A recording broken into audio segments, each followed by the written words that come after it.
আসসালামু আলাইকুম। আশা করছি সবাই ভালো আছেন। আপনারা ঠিকঠাক মতো আমাকে শুনতে পাচ্ছেন কিনা সেই বিষয়টি অবশ্যই কমেন্ট করে জানাবেন। পাশাপাশি আপনারা আমাদের আজকের এই লেকচারটি শেয়ার দিবেন। আমার এর আগে একটি ক্লাস আপনারা করেছেন অনলাইনে, সেটা হচ্ছে ইউনাইটেড নেশনস নিয়ে ক্লাসটি নিয়েছিলাম এবং আমি বলেছিলাম যে ইউনাইটেড নেশনস ক্লাস থেকে অনেকগুলো প্রশ্নই হয় প্রতি বছর পরীক্ষায়, এবং আমি ক্লাসে যে টপিকগুলো দিয়েছি সেই টপিকগুলো থেকে সামনে বছর বা এবছরের শেষ দিকে যখনই হোক না কেন 41, 42 সকল পরীক্ষায় আপনি ইউনাইটেড নেশনস এর ওই টপিকগুলো থেকে প্রশ্ন কমন পাবেন। আজকে আমরা আলোচনা করব আঞ্চলিক সংগঠন। এই সংগঠন আমরা একটু পরে দেখব কি টাইপের প্রশ্ন এই সংগঠনগুলো থেকে হয় এবং কি পরিমাণ প্রশ্ন হয় এবং সামনে পরীক্ষায় প্রশ্ন হবে কিনা। তো সে প্রসঙ্গে একটি কথা বলে নেই, সেটি হচ্ছে যে আজকে যে কটা সংগঠন পড়াবো এই সংগঠনগুলো থেকে প্রশ্ন হবে সামনে পরীক্ষায়। সুতরাং আশা করছি যে যথেষ্ট গুরুত্ব দিয়ে ক্লাসটি করবেন এবং আসলে এই ক্লাসে আপনারা যারা অংশগ্রহণ করছেন দয়া করে যারা মোবাইলটা রেখে এদিক সেদিক কোথাও যাবেন না, মনোযোগ দিয়ে একটু শুনলে আমি আপনাদের প্রতি কৃতজ্ঞ থাকবো এবং মনোযোগ দিয়ে শুনলে সেটি আপনারই লাভ হবে। একটি বিষয় মনে রাখবেন যে আমি এটা চাইলে তো একটা শীট আকারে আপনার হাতে দিতেই পারি, কিন্তু আমার ভয়েস শোনাটাও জরুরি।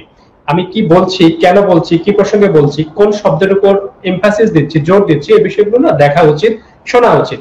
তো আশা করছি আপনারা সেই কাজগুলো করবেন এবং সবাই মনোযোগ দিয়ে আজকে ক্লাসটি করবেন।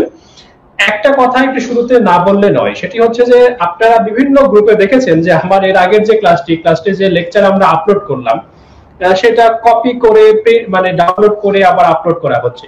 আমরা তো এই ক্লাসগুলো সবার জন্যই নিচ্ছি, ফলে ওপেন ক্লাস নিলে কোনো সমস্যা নেই, এগুলো ডাউনলোড করে আপলোড করলেও তেমন কোনো সমস্যা নেই। কিন্তু একটা জিনিস মনে রাখবেন যে আমি যে ক্লাস নিচ্ছি এই ক্লাসটি কিন্তু আপনারা ফ্রি করলেও আমি কিন্তু ফ্রি ক্লাস নিচ্ছি না, মানে আমাকে কিন্তু পেমেন্ট করে কনফিডেন্স ক্লাসটি নিচ্ছে। সুতরাং অন্তত পক্ষে আমার ক্রেডিট না দেন, আপনি তো কনফিডেন্সের পেজ থেকে নিয়েছেন বা কনফিডেন্সের পেজটা তো শেয়ার দিতে পারেন, এইটুকু না করা উচিত। এইটুকু যদি আমরা না করি তাহলে আমাদের এটা আসলে ভালো দেখায় না। ফলে এই অনুরোধটুকু করবো আপনাদেরকে যে অবশ্যই অবশ্যই আপনারা যদি আমাদের কোনো পেজ থেকে কিছু শেয়ার টেয়ার দেন তাহলে অন্তত কনফিডেন্সের আপনারা ক্রেডিটটা দিবেন, কারণ আমাদের এই ক্লাস কিন্তু আমাদের ব্যক্তিগত সম্পদ নয়, এটি কনফিডেন্সের প্রপার্টি। আমরা এটা কনফিডেন্সের কাছে বিক্রি করেছি ক্লাস, সুতরাং অবশ্যই এই কনফিডেন্সের ক্রেডিটটা আপনারা দিবেন।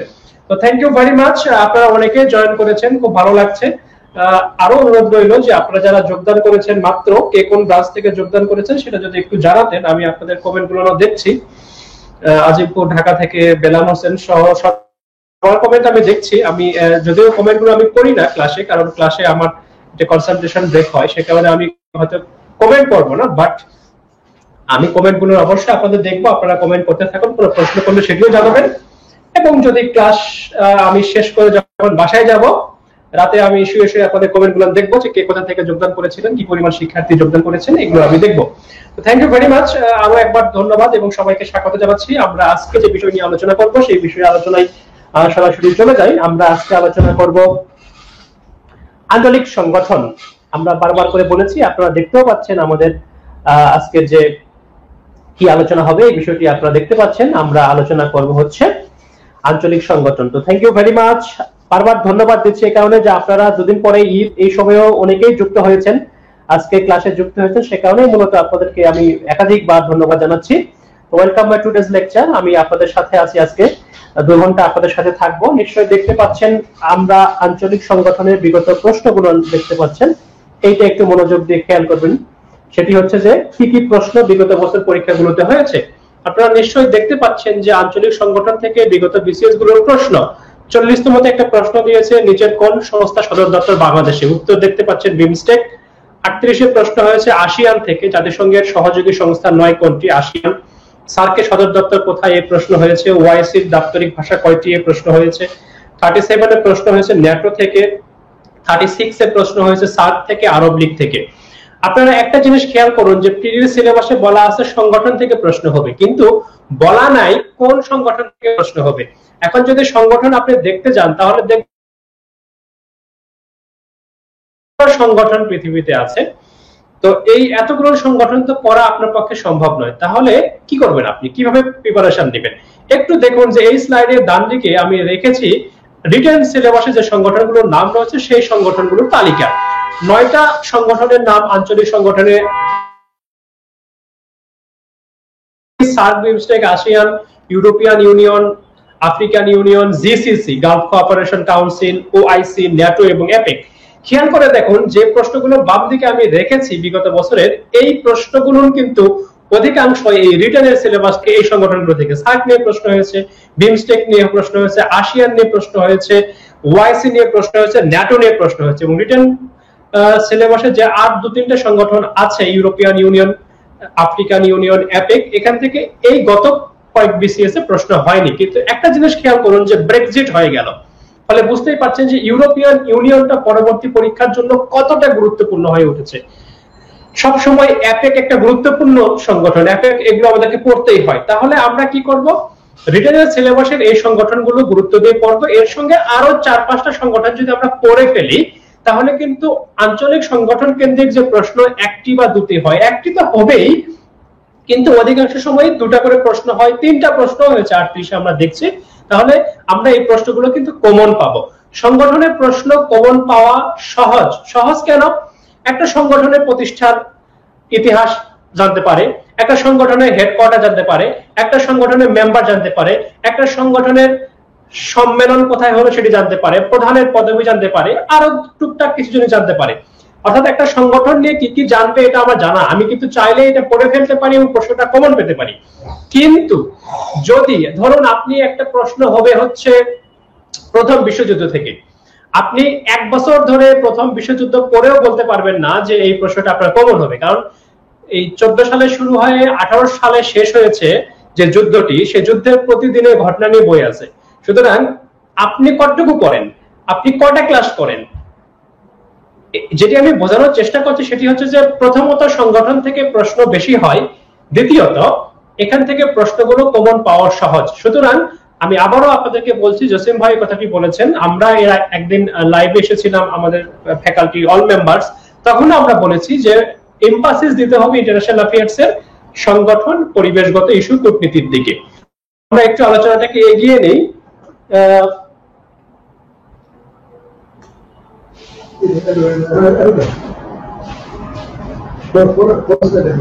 আচ্ছা, একটু আপনারা এই যে প্রশ্নগুলো দেখতে পাচ্ছেন, এই প্রশ্নগুলোর একটু উত্তর করার চেষ্টা করেন তো। আমি কয়েকটা কমেন্ট একটু দেখি প্রশ্নগুলোর উত্তর। আচ্ছা, আগে যে ছোট করে দেখা যেত ওটা দেখা যায় না, ওই যে আমাকে যে দেখা যেত ওটা কই, দেখা যাচ্ছে? আচ্ছা, একটু আপনারা এই যে প্রশ্নগুলো দিয়েছি, প্রশ্নগুলো একটু উত্তর করার চেষ্টা করেন তো। 8টা প্রশ্ন, খুব দ্রুত উত্তর করবেন। ইউরোপিয়ান ইউনিয়নের অভীষ্ট কয়টি? অভীষ্ট মানে হচ্ছে গোলস, গোলসের বাংলা হচ্ছে অভীষ্ট। আমরা গোলসের বাংলা লক্ষ্য করি, গোলসের বাংলা লক্ষ্য হবে না। আমাদের বাংলাদেশ সরকার কিন্তু গোলসের বাংলা অভীষ্ট করে, টার্গেটের বাংলা করে লক্ষ্য। ইউরোপিয়ান ইউনিয়নের অভীষ্ট কয়টি? মেকং গঙ্গা সহযোগিতা সদস্য নয় কোনটি? করোনা মোকাবেলায় ভিডিও কনফারেন্সের প্রস্তাবক দেশ কোনটি? এই প্রশ্নটা খুবই গুরুত্বপূর্ণ। করোনা মোকাবেলায় আমাদের সার্ক নেতৃবৃন্দ ভিডিও কনফারেন্স করেছেন। আরব লীগে আফ্রিকার দেশ কয়টি আছে সেই প্রশ্নটি। আরব উপদ্বীপের কোন দেশটি জিসিসি তে নেই? আরব মাগরেব ইউনিয়ন সদর দপ্তর কোথায়? সাউদার্ন কমন মার্কেট মার্কোসুর এর বর্তমান সদস্য কয়টি? ক্যারিবিয়ান অঞ্চলের কোন আঞ্চলিক সংগঠন ক্যারিবিয়ান অঞ্চলের আঞ্চলিক সংগঠন ক্যারিকমের সদর দপ্তর কোথায়? এই হচ্ছে প্রশ্ন 8টা। আপনারা নিশ্চয়ই উত্তর করে ফেলেছেন 8টা প্রশ্নের। আমি একটু উত্তরগুলো দেখি। উত্তরগুলো ভালো করতে পারছেন না, কিছু বুঝতে পারছেন না যে কেন উত্তরগুলো করছেন না। এগুলো খুবই কমন সংগঠন। ক্যারিকম ক্যারিবিয়ান অঞ্চলের গুরুত্বপূর্ণ আঞ্চলিক সংগঠন। দক্ষিণ আমেরিকার সবচেয়ে গুরুত্বপূর্ণ সংগঠনটা হচ্ছে সাউদার্ন কমন মার্কেট, যেটাকে মার্কোসুর বলা হয়। এই সংগঠনটি এখন গুরুত্বপূর্ণ হয়ে উঠেছে এই কারণে যে বাংলাদেশ চেষ্টা করছে এই মার্কোসুরের সঙ্গে একটা সম্পর্ক তৈরি করে বাংলাদেশের যে ট্রেড, বিশেষ করে এক্সপোর্ট, সেই এক্সপোর্টে একটা ডাইভার্সিফিকেশন করা, বৈচিত্র্য নিয়ে আসে, এবং বাংলাদেশ চেষ্টা করছে লাতিন আমেরিকাতে মার্কেট তৈরি, এবং সেই পরিপ্রেক্ষিতে এই সংগঠনটি গুরুত্বপূর্ণ। আরব মাগরেব ইউনিয়নের সদর দপ্তর আরব উপদ্বীপ। প্রশ্নগুলোর উত্তর এবার একটু লিখবেন, আমি একটু দেখি আপনারা প্রশ্নগুলোর উত্তর কি লিখেছেন, সেটা যদি একটু দেখে নেই যে আপনারা প্রশ্নগুলোর উত্তর কি লিখেছেন। একটু উত্তরগুলো আপনারা লিখতে থাকুন, আমি একটু দেখে নেই, তারপরে আলোচনাটাকে দ্রুত এগিয়ে নিব। একটু হ্যাঁ, প্রশ্ন কিন্তু পড়া যাচ্ছে। এই যে দেখুন যে আমি কিন্তু মোবাইলেই দেখছি, আমি আমার খুবই কম দামে একটা মোবাইলে দেখছি, এটা খুব বেশি দামের মোবাইল না। সেই মোবাইলে আমি প্রত্যেকটা প্রশ্ন পড়তে পারছি। তার মানেটা হচ্ছে এই যে আপনারাও এই প্রশ্নগুলো পড়তে পারবেন, আপনারাও প্রশ্নগুলো পড়তে পারবেন। হ্যাঁ, এখন তাহলে একটু প্রশ্নগুলোর উত্তর লেখার চেষ্টা করুন। আপনারা একটু, আমি দেখি, উত্তর লেখার চেষ্টা করুন।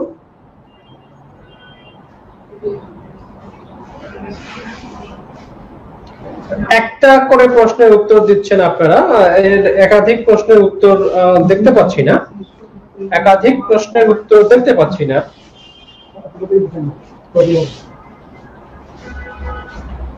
ওকে, বুঝতে পারলাম যে প্রশ্নগুলোর উত্তর খুব বেশি বেশি আপনারা দিতে পারেন নাই। এটাই তো আমার কৌশল, আপনাকে প্রথম অনেকগুলো কঠিন কঠিন প্রশ্ন করব, আটকায় দিব, দিয়ে বলবো যে আমার ক্লাস করেন। এটা আমার পুরানো কৌশল। নিশ্চয়ই বুঝতে পারছেন যে প্রশ্নগুলো খুব সহজ প্রশ্ন নয়, একটু কঠিন প্রশ্ন। এনিওয়ে, আমরা একটু আলোচনাটাকে এগিয়ে নেই। আমরা আলোচনা করব সবচেয়ে এইবারের পরীক্ষার জন্য গুরুত্বপূর্ণ যে সংগঠনটি, সেটি হচ্ছে ইউরোপিয়ান ইউনিয়ন। ইউরোপিয়ান ইউনিয়ন, এই আলোচনাটা আমরা এখন করব। তো ইউরোপিয়ান ইউনিয়ন নিয়ে কয়েকটা তথ্য প্রাথমিকভাবে আমাদেরকে জেনে নিতে হবে। আমরা খুব সংক্ষেপে কিছু তথ্য জেনে নেই ইউরোপিয়ান ইউনিয়ন নিয়ে। যে ইউরোপিয়ান ইউনিয়ন হচ্ছে একটা বৃহত্তম অর্থনৈতিক জোট। ইউরোপিয়ান ইউনিয়ন বৃহত্তম বাণিজ্যিক জোট। যখনই জোট শব্দটা আমরা বলছি, অ্যালায়েন্স, তখন ডাব্লিউটিও এখানে আসবে না। সুতরাং বাণিজ্যিক জোট বললেও সেটি ইউরোপিয়ান ইউনিয়ন হবে। ইউরোপিয়ান ইউনিয়ন নোবেল শান্তি পুরস্কার পেয়েছে। ইউরোপে শান্তি প্রতিষ্ঠার জন্য ইউরোপিয়ান ইউনিয়ন নোবেল শান্তি পুরস্কার পেয়েছে 2012 সালে। ইউরোপিয়ান ইউনিয়নের অভীষ্ট গোলস হচ্ছে 8টি। ইউরোপিয়ান ইউনিয়নের সুন্দর একটি মটো আছে, মটোটা হচ্ছে ইউনাইটেড ইন ডাইভার্সিটি। এই যে ইউনাইটেড ইন ডাইভার্সিটি, এই যে ফ্রেজ, এটা একটা ফ্রেজ, ইউনাইটেড ইন ডাইভার্সিটি, এইটা হচ্ছে ইউরোপিয়ান ইউনিয়নের মটো, ইউনাইটেড ইন ডাইভার্সিটি, বৈচিত্র্যতার মধ্যেও এক হওয়া। গুরুত্বপূর্ণ কয়েকটা তথ্য আমি একটু রেড কালার করে দিয়েছি, সেটি হচ্ছে ইউ অফিসিয়াল ল্যাঙ্গুয়েজ 24। এটা নিয়ে আপনাদের কনফিউশন হয়, 23 24 বলে, 24 এটি হবে। হেডকোয়ার্টার্স কোথায়? হেডকোয়ার্টার্স হচ্ছে ব্রাসেলস, বেলজিয়াম। হেডকোয়ার্টার্স হচ্ছে ব্রাসেলস, বেলজিয়াম। এবং আপনারা জানেন যে ইউরোপিয়ান ইউনিয়ন হচ্ছে অত্যন্ত গুরুত্বপূর্ণ একটি সংগঠন। ইউরোপের গুরুত্বপূর্ণ যে দেশগুলো রয়েছে, ইউকে তো বেরিয়ে গেল, এছাড়া বাকি যে গুরুত্বপূর্ণ দেশগুলো আছে সবাই এই সংগঠনটির সদস্য, গুরুত্বপূর্ণ দেশগুলো। আর সেই গুরুত্বপূর্ণ সংগঠনটির হেডকোয়ার্টার হচ্ছে ব্রাসেলসে। এ কারণে এই ব্রাসেলসকে কিন্তু ইউরোপের ডিফ্যাক্টো রাজধানী বলা হয়। মহাদেশের তো রাজধানী থাকে না, কিন্তু বলা হয়, অনেক সময় বলা হয় না অনেক কিছু, সেরকম ইউরোপের ডিফ্যাক্টো রাজধানী কোথায়, এরকম করে প্রশ্ন কিছু সাধারণ জ্ঞানে করা হয়। উত্তরটা হচ্ছে ব্রাসেলস। ফাউন্ডিং মেম্বার্স, ইউরোপিয়ান ইউনিয়নের ফাউন্ডিং মেম্বার্স, প্রতিষ্ঠাকালীন সদস্য হচ্ছে 6টা এবং বর্তমান সদস্য হচ্ছে 27, প্রেজেন্ট মেম্বার্স। সর্বশেষ যে দেশটি ইউরোপিয়ান ইউনিয়ন সদস্যপদ গ্রহণ করেছে, দেশটির নাম হচ্ছে ক্রোয়েশিয়া। ক্রোয়েশিয়ার প্রেসিডেন্টকে নিশ্চয় চেনেন, আমার খুব পছন্দের প্রেসিডেন্ট, ক্রোয়েশিয়ার প্রেসিডেন্ট। গত ওয়ার্ল্ড কাপে দেখেছিলাম বারবার তাকে। তারপরে পুতিনের সাথে কি হয়েছিল এরকমও শুনেছিলাম, এগুলো সব গুজব মনে করি, তিনি অনেক ভালো মানুষ। ইউরোপ ডে, ইউরোপের দেশগুলো ইউরোপ দিবস পালন করে ইউরোপ ডে নামে, সেই ইউরোপ ডে হচ্ছে 9 মে। এগুলো হচ্ছে ইউরোপিয়ান ইউনিয়ন সম্পর্কে একদমই সাদা মাটা আলোচনা, তথ্য। হয় কি, প্রশ্নকর্তারা অনেক সময় কিছু অতি সহজ সরল প্রশ্ন করে ফেলে। যদি ইউরোপিয়ান ইউনিয়ন নিয়ে এরকম সহজ সরল প্রশ্ন করে ফেলে, তাহলে এই তথ্যগুলোর মধ্যে থেকেই প্রশ্ন হবে। কিন্তু 35 পরবর্তী বিসিএস এ কিছু প্রশ্ন অনেক হার্ড হয়, সে কারণে আমাদেরকে না এইটুকু পড়াশোনা করে অন্যান্য চাকরি পাওয়া যেতে পারে। ইউরোপিয়ান ইউনিয়ন সম্পর্কে এইটুকু পড়াশোনা করে ইউনিভার্সিটিতে অ্যাডমিশন নেওয়া যেতে পারে, কিন্তু বিসিএস প্রিলি পাস করা এইটুকু তথ্য দিয়েই সম্ভব, এটি আসলে আমি আর এখন বিশ্বাস করি না। এটা 35 পরবর্তী আগের বিসিএস গুলোতে হয়তো সম্ভব হতো। তো সে কারণে আমরা একটু ডিটেইল জানার চেষ্টা করব ইউরোপিয়ান ইউনিয়ন সম্পর্কে। তো আমি আপনাদেরকে একটু হিস্ট্রিটা জানাবো, যে ইউরোপিয়ান ইউনিয়ন প্রতিষ্ঠার যে ইতিহাস, সেটা নিয়ে একটু আলোচনা করব। এবং এই জন্য সরাসরি আমি আপনাদের সাথে একটু বোর্ডই ব্যবহার করি। আপনারা অনেকেই চাচ্ছেন যে বোর্ড ব্যবহার করে লিখি, তো প্রথমে যে বিষয়টি নিয়ে আপনাদের সাথে একটু আলোচনা করব সেটি হচ্ছে যে এই মানুষটাকে আপনারা একটু চিনেন কিনা বলেন তো? রবার্ট শুমান। রবার্ট শুমান এই মানুষটিকে আপনারা চিনেন কিনা? রবার্ট শুমান এই মানুষটিকে আমাদেরকে চিনতে হবে, জানতে হবে। ইউরোপিয়ান ইউনিয়ন প্রতিষ্ঠাতে এই মানুষটি দারুণভাবে জড়িত। সেটি হচ্ছে, আপনারা জানেন প্রথম বিশ্বযুদ্ধ এবং দ্বিতীয় বিশ্বযুদ্ধ, এই বিশ্বযুদ্ধের ফলে সবচেয়ে ক্ষতিগ্রস্ত হচ্ছে ইউরোপ। ইউরোপের দেশগুলো সবচেয়ে বেশি ক্ষতিগ্রস্ত, বিশেষ করে পশ্চিম ইউরোপের দেশগুলো। তো পশ্চিম ইউরোপের গুরুত্বপূর্ণ ক্ষমতাধর একটি রাষ্ট্রের নাম হচ্ছে ফ্রান্স। এই ফ্রান্সের পররাষ্ট্রমন্ত্রী ছিলেন রবার্ট শুমান। এই রবার্ট শুমান তিনি 1950 সালের 9 মে একটি ঘোষণাপত্র উপস্থাপন করেছিলেন। 1950 সালের 9 মে ফ্রান্সের পররাষ্ট্রমন্ত্রী রবার্ট শুমান একটি ঘোষণাপত্র উপস্থাপন করেছিলেন। এই ঘোষণাপত্রে কি বলা ছিল? ঘোষণাপত্রে বলা ছিল যে যুদ্ধ বিধ্বস্ত ইউরোপ পুনর্গঠন করার জন্য আমাদেরকে এক হতে হবে, এবং তিনি একটি সংগঠন গড়ে তোলার প্রস্তাব দিয়েছিলেন ইউরোপের দেশগুলোকে নিয়ে। এবং এই যে দেখুন 9 মে তিনি এই প্রস্তাবটি দিয়েছিলেন, সে কারণেই কিন্তু 9 মে হচ্ছে ইউরোপ দিবস। আমরা বলেছি যে 9 মে ইউরোপ দিবস পালন করে ইউরোপিয়ান ইউনিয়ন। কারণটা হচ্ছে এদিন ফ্রান্সের পররাষ্ট্রমন্ত্রী রবার্ট শুমান তিনি ঘোষণা করেছিলেন একটি প্রপোজাল, যে প্রপোজালে তিনি একটি সংগঠন তৈরি করতে বলেছিলেন। তিনি যে সংগঠনটি প্রতিষ্ঠা করতে বলেছিলেন, সেই সংগঠনটি প্রতিষ্ঠার জন্য 1951 সালে একটি চুক্তি স্বাক্ষরিত হয়। চুক্তির নাম হচ্ছে প্যারিস ট্রিটি। প্যারিস ট্রিটি স্বাক্ষরিত হয়। এই প্যারিস ট্রিটিটা কার্যকর হয় 1952 সালে এবং একটি সংগঠন প্রতিষ্ঠিত হয়। সংগঠনটার নাম হচ্ছে European coal and steel community. আরো একবার বলি, সংগঠনটির নাম হচ্ছে European coal and steel community, ইউরোপের কয়লা ও ইস্পাত সম্প্রদায়। এই যে সংগঠনটা তৈরি হলো, এটা হচ্ছে ইউরোপিয়ান ইউনিয়নের গ্র্যান্ড প্যারেন্ট অর্গানাইজেশন, দাদা বা দাদি সংগঠন। যে সংগঠনটি প্রতিষ্ঠিত হয় 1952 সালে। কার প্রপোজাল অনুযায়ী? রবার্ট শুমানের প্রপোজাল অনুযায়ী এই সংগঠনটি প্রতিষ্ঠিত হয়, European coal and steel community. এবং এই সংগঠনটি প্রতিষ্ঠা করে 6টি দেশ মিলে। সংখ্যাটা আমরা মনে রাখবো, 6টি দেশ মিলে এই সংগঠনটি প্রতিষ্ঠিত হয়। সংগঠনটির নাম হচ্ছে European coal and steel community. দেখুন, এই যে ইউরোপিয়ান কোল অ্যান্ড কমিউনিটি আমি লিখে দিচ্ছি না। কেন লিখে দিচ্ছি না? আমি তো বলছি ক্লাসে লিখে দিতে হয়, কারণ ক্লাসটা তো একবারই হয়ে যায়, কিন্তু এখন তো অনলাইনে ক্লাস হচ্ছে। আমার তো এই কথাটি থেকে যাচ্ছে, ফলে আপনি একবারে শুনতে না পেলে ভিডিও টেনে টেনে পরে শুনতে পাবেন। সুতরাং আমি আর লিখে দিচ্ছি না ডিটেল নামটা। European coal and steel community প্রতিষ্ঠিত হয়, চুক্তি হয় প্যারিসে, তাই প্যারিস ট্রিটি বলা হয় 1951 সালে। এবং 1952 সালে এই চুক্তি কার্যকরের মধ্য দিয়ে European coal and steel community গড়ে ওঠে, যেটি গড়ে তোলে হচ্ছে কি 6টা দেশ মিলে। এবারে আসুন 1957। এই 1957 সালে দুটি গুরুত্বপূর্ণ চুক্তি স্বাক্ষরিত হয়। এই চুক্তিটা দুটো স্বাক্ষরিত হয় হচ্ছে ইতালির রোম শহরে। যেহেতু রোম শহরে স্বাক্ষরিত হয়, সুতরাং আমরা সেটাকে রোম ট্রিটি বলি, কিন্তু মূলত এই দুটা চুক্তির অফিসিয়াল নাম ভিন্ন। একটা নাম হচ্ছে ইউরাটম চুক্তি, আরেকটি নাম হচ্ছে টেক। একটা চুক্তির নাম হচ্ছে ইউরাটম, একটা চুক্তির নাম হচ্ছে টেক। এই দুটো চুক্তি স্বাক্ষরিত হলো 1957 সালে ইতালির রোম শহরে। আমরা দুটো চুক্তিকেই রোম চুক্তি বলি, কারণ স্বাক্ষরিত হচ্ছে রোমে, সে কারণে। ইউরাটম চুক্তিটা কার্যকর হলো 1958 সালে, এই চুক্তিও কার্যকর হলো 1958 সালে। ইউরাটম চুক্তি কার্যকরের মধ্য দিয়ে একটি সংগঠন প্রতিষ্ঠিত হলো, সেটার নাম হচ্ছে European atomic energy community. European atomic energy community প্রতিষ্ঠিত হলো 1958 সালে। এবং এই যে চুক্তি, এই চুক্তি কার্যকরের মধ্য দিয়ে কি প্রতিষ্ঠিত হলো? প্রতিষ্ঠিত হলো European economic community. European economic community, EEC.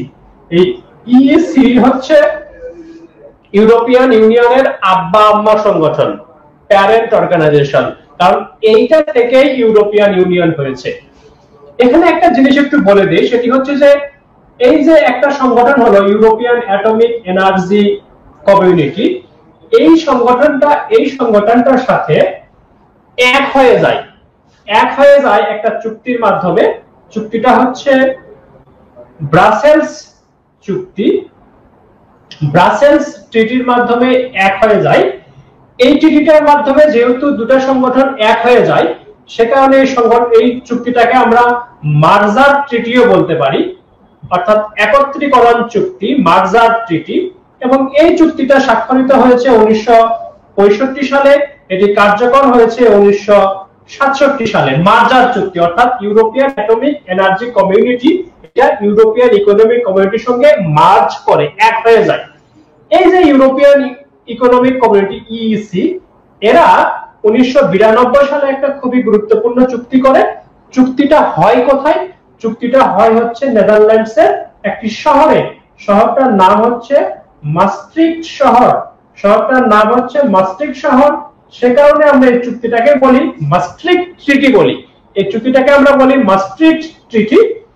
এই চুক্তিটা খুব গুরুত্বপূর্ণ, কারণ এই চুক্তির মধ্য দিয়ে, এই চুক্তি যখন কার্যকর হলো 1993 সালে 1 নভেম্বর এই চুক্তিটা কার্যকর হলো। এবং এটি কার্যকরের মধ্য দিয়ে প্রতিষ্ঠিত হলো ইউরোপিয়ান ইউনিয়ন, ইউরোপের ঐক্যের প্রতীক ইউরোপিয়ান ইউনিয়ন। ইউরোপিয়ান ইউনিয়ন, তাইলে ইউরোপিয়ান ইউনিয়নের বাবা সংগঠন, মা সংগঠনকে ইইসি না, কারণ ইইসি থেকেই কিন্তু এই ইউরোপিয়ান ইউনিয়ন প্রতিষ্ঠিত হলো। এই যে ইইসি, এইটা তৈরি করেছিল 6টা দেশ মিলে, 6 কান্ট্রিজ। এটা তৈরি হলো কবে? 1958 সালে। যেহেতু 1958 সালে ইইসি যে তৈরি হলো, সেই ইইসি থেকে ইউরোপিয়ান ইউনিয়ন হলো, সে কারণে ইইসি কেই বলা হয় হচ্ছে, এই যে এটার যে প্রতিষ্ঠার সাল, সেটাকেই বলা হয় ইউরোপিয়ান ইউনিয়নের প্রতিষ্ঠার সাল। মানে ইউরোপিয়ান ইউনিয়ন কবে প্রতিষ্ঠিত হয়, এইটার সাল, প্রতিষ্ঠা কাল ধরা হচ্ছে 1958। এবং প্রতিষ্ঠাকালীন ইউরোপিয়ান ইউনিয়নের প্রতিষ্ঠাকালীন সদস্য কত? বলা হয় হচ্ছে 6। তবে একটা জিনিস মনে রাখতে হবে, যদি প্রশ্ন করে ইউরোপিয়ান ইউনিয়নের মাস্ট্রিক্ট চুক্তির মাধ্যমে ইউরোপিয়ান ইউনিয়ন কবে যাত্রা শুরু করে, তাহলে অবশ্যই কিন্তু আমাকে আনসার করতে হবে হচ্ছে এইটা, 1993 সালে যাত্রা শুরু করে ইউরোপিয়ান ইউনিয়ন। এবং যখন 1993 সালে ইউরোপিয়ান ইউনিয়নের যাত্রা শুরু করে, তখন দেশ ছিল 12টা। এটা মনে রাখতে হবে যে ইউরোপিয়ান ইউনিয়ন কয়টি দেশ নিয়ে যাত্রা শুরু করেছিল? যাত্রা শুরু করেছিল 6টি দেশ নিয়ে, কিন্তু ইউরোপিয়ান ইউনিয়ন যাত্রা শুরু করেছিল 12টি দেশ নিয়ে। তো এই হচ্ছে সংক্ষেপে ইউরোপিয়ান ইউনিয়নের হিস্ট্রি। যদি কেউ একবারে বুঝতে না পারেন, পরবর্তী সময়ে ভিডিওটা টেনে দেখবেন, নিশ্চয়ই বুঝতে পারবেন। আজকে একটু ভিউ কম হচ্ছে, একটি বড় কারণ অনেক শিক্ষার্থী শহর ছেড়ে গ্রামে ঈদ করতে গেছে, তারা জয়েন করতে পারছে না। তারপরেও বলছি, আপনারা যদি শেয়ার দিয়ে রাখেন, শেয়ার যদি দেন, তাহলে ভিউ আরেকটু বাড়বে, আমার ক্লাসটা নিতে আরেকটু ভালো লাগবে। আশা করছি যে আপনারা ইউরোপিয়ান ইউনিয়নের এই হিস্ট্রিটা ইন ডিটেইল বুঝতে পেরেছেন। ওকে, এবারে আমি আপনাদেরকে একটু আলোচনায় নিয়ে যাই যে প্রতিষ্ঠাকালীন সদস্য কারা ছিল ইউরোপিয়ান ইউনিয়নের বা ইইসি। ওই যে মাদার সংগঠন বললাম, সেটার প্রতিষ্ঠাকালীন সদস্য আমরা বলেছি যে 6টা দেশ ছিল সদস্য, 6 কান্ট্রিজ। 6টা দেশ ছিল হচ্ছে ইউরোপিয়ান ইউনিয়নের প্রতিষ্ঠাকালীন সদস্য। কোন 6টা দেশ? 6টা দেশের মধ্যে একটা হচ্ছে বেলজিয়াম, একটা হচ্ছে নেদারল্যান্ডস। দেশগুলোকে আমরা মনে রাখবো, তাহলে আমরা অনেকগুলো কাজ আজকে করতে পারবো। নেদারল্যান্ডস, তারপরে দেশটির নাম লিখবো হচ্ছে লুক্সেমবার্গ, লুক্সেমবার্গ। তারপরে দেশটির নাম আমরা লিখবো হচ্ছে ফ্রান্স, ফ্রান্স তো থাকবেই। ফ্রান্সের পরে আমরা লিখবো হচ্ছে জার্মানি। এবং চুক্তি কোথায় হয়েছিল 57 সালে, সেই দেশটা থাকবে, যে দেশের চুক্তি হলো ইতালি। এই যে 6টা দেশ, এই 6টা দেশ হচ্ছে ইউরোপিয়ান ইউনিয়নের প্রতিষ্ঠাকালীন সদস্য। মনে রাখবো কেমনে? ছন্দ আবিষ্কার করব না, অহেতুক আলতু ফালতু ছন্দ দিয়ে মনে রেখে পরীক্ষার হল পর্যন্ত নিয়ে যাওয়া সম্ভব হবে না। ছন্দ কি ভাই? এই যে বেলজিয়াম, নেদারল্যান্ডস, লুক্সেমবার্গ, তাদের তো আলাদা একটা সংগঠন আছে, এটা তো নাম আমরা সবাই জানি, বেনেলাক্স। বেনেলাক্স খুবই গুরুত্বপূর্ণ একটা সংগঠন আছে, বেনেলাক্স। তো বেনেলাক্স সংগঠনটার নাম থেকে তো আমরা দেশগুলোকে বের করতেই পারি, Belgium, Netherlands, Luxembourg, Belgium, Netherlands এবং লুক্সেমবার্গ। তাহলে তো 3টা দেশের নাম মনে রাখতে পারছি আমরা। বেনেলাক্সের 3টা, তার সঙ্গে হচ্ছে ফ্রান্স, জার্মানি, ইতালি। বেনেলাক্সের 3টা, ফ্রান্স, জার্মানি, ইতালি, এই 3টে হয়ে গেল 6টা। আরো কিছু কৌশলে মনে রাখা যায়। বেনেলাক্সের 3টা দেশের সঙ্গে ফ্রান্স এবং জার্মানি, আচ্ছা ওই আলোচনায় যাচ্ছি। এই 3টা আর এই 3টা, ফ্রান্স, জার্মানি, ইতালি, এই 6টা আমার মনে হয় যে সহজে মনে রাখা সম্ভব। বেনেলাক্সের 3টা, ফ্রান্স, জার্মানি, ইতালি। আচ্ছা, এই 6টা হচ্ছে ইউরোপিয়ান ইউনিয়ন তথা ইইসির প্রতিষ্ঠাকালীন সদস্য, এটা আমরা মনে রাখবো। তবে তবে যদি প্রশ্ন করা হয় ইউরোপিয়ান ইউনিয়ন কয়টি দেশ নিয়ে যাত্রা শুরু করেছিল, উত্তর আমি বলেছি 12। কারণ এই 6টা দেশের সাথে আরো 6টা দেশ, যেমন হচ্ছে ইউকে, তারপরে হচ্ছে আয়ারল্যান্ড, আয়ারল্যান্ড, তারপরে হচ্ছে ডেনমার্ক, ডেনমার্ক, তারপরে হচ্ছে গ্রিস, তারপরে হচ্ছে স্পেন, তারপরে হচ্ছে পর্তুগাল। 1 2 3 4 5 6, এই 6 আর এই 6, এই 12টা দেশ নিয়ে কিন্তু যাত্রা শুরু করেছিল ইউরোপিয়ান ইউনিয়ন, অর্থাৎ 12টা দেশ। 12টা দেশ নিশ্চয়ই দেখতে পাচ্ছেন। এই হচ্ছে ইউরোপিয়ান ইউনিয়নের হিস্ট্রি জায়গাটা। আশা করছি আপনারা সবাই হিস্ট্রি বুঝতে পেরেছেন। হিস্ট্রি থেকে এর বাইরে প্রশ্ন আসার আর সুযোগ নেই। যতগুলো তথ্য আছে আমি আপনাদের সাথে সবগুলোই শেয়ার করলাম। আমরা আলোচনাটাকে এগিয়ে নেওয়ার জন্য আমরা কিছু অবশ্যই স্লাইডে দেখব, কারণ স্লাইড দেখলে হয় কি যে আলোচনাটাকে একটু দ্রুত আগানো যায়। সবকিছু লিখে তো এখন বোঝানো সম্ভব নয়, সেই সুযোগও আমাদের কাছে নেই। সে কারণে আমরা একটু স্লাইডের দিকে যাব। আমরা এরপরে যে বিষয়গুলো জানতে হবে ইউরোপিয়ান ইউনিয়ন নিয়ে, সেটা একটু বলে দেই। সেটি হলো ইউরোপিয়ান ইউনিয়ন সম্পর্কে আমাদের জানতে হবে যে এখানে আমি একটা সংক্ষেপে হিস্ট্রি আপনাদেরকে দেখাচ্ছি যে 1945 সাল দ্বিতীয় বিশ্বযুদ্ধ শেষ হলো। 51 সালের ট্রিটি অফ প্যারিস, এটা আমি আলোচনা করে দিয়েছি, যে চুক্তির মাধ্যমে European coal and steel community গঠিত হয়েছিল। তারপর ট্রিটি অফ রোম বলেছি, যেটার মাধ্যমে ইইসি গঠিত হলো। তারপরে 92 মাস্ট্রিক্ট চুক্তি হলো। এবং এরা আরেকটি তথ্য দিচ্ছে, সেটি হচ্ছে ইউরো 2002 সালে চালু হয়েছে এবং সর্বশেষ 2013 সালে ক্রোয়েশিয়া যুক্ত হয়েছে, এই কথাটি বলছে। আমরা এটা আলোচনা করে ফেলেছি। এখানে আমি ইউরোপিয়ান ইউনিয়নের সদস্য দেশগুলোর সবগুলোর নাম দিয়েছি, কোনগুলো কোন সালে যুক্ত হলো সেই তথ্যটা আমরা দিলাম।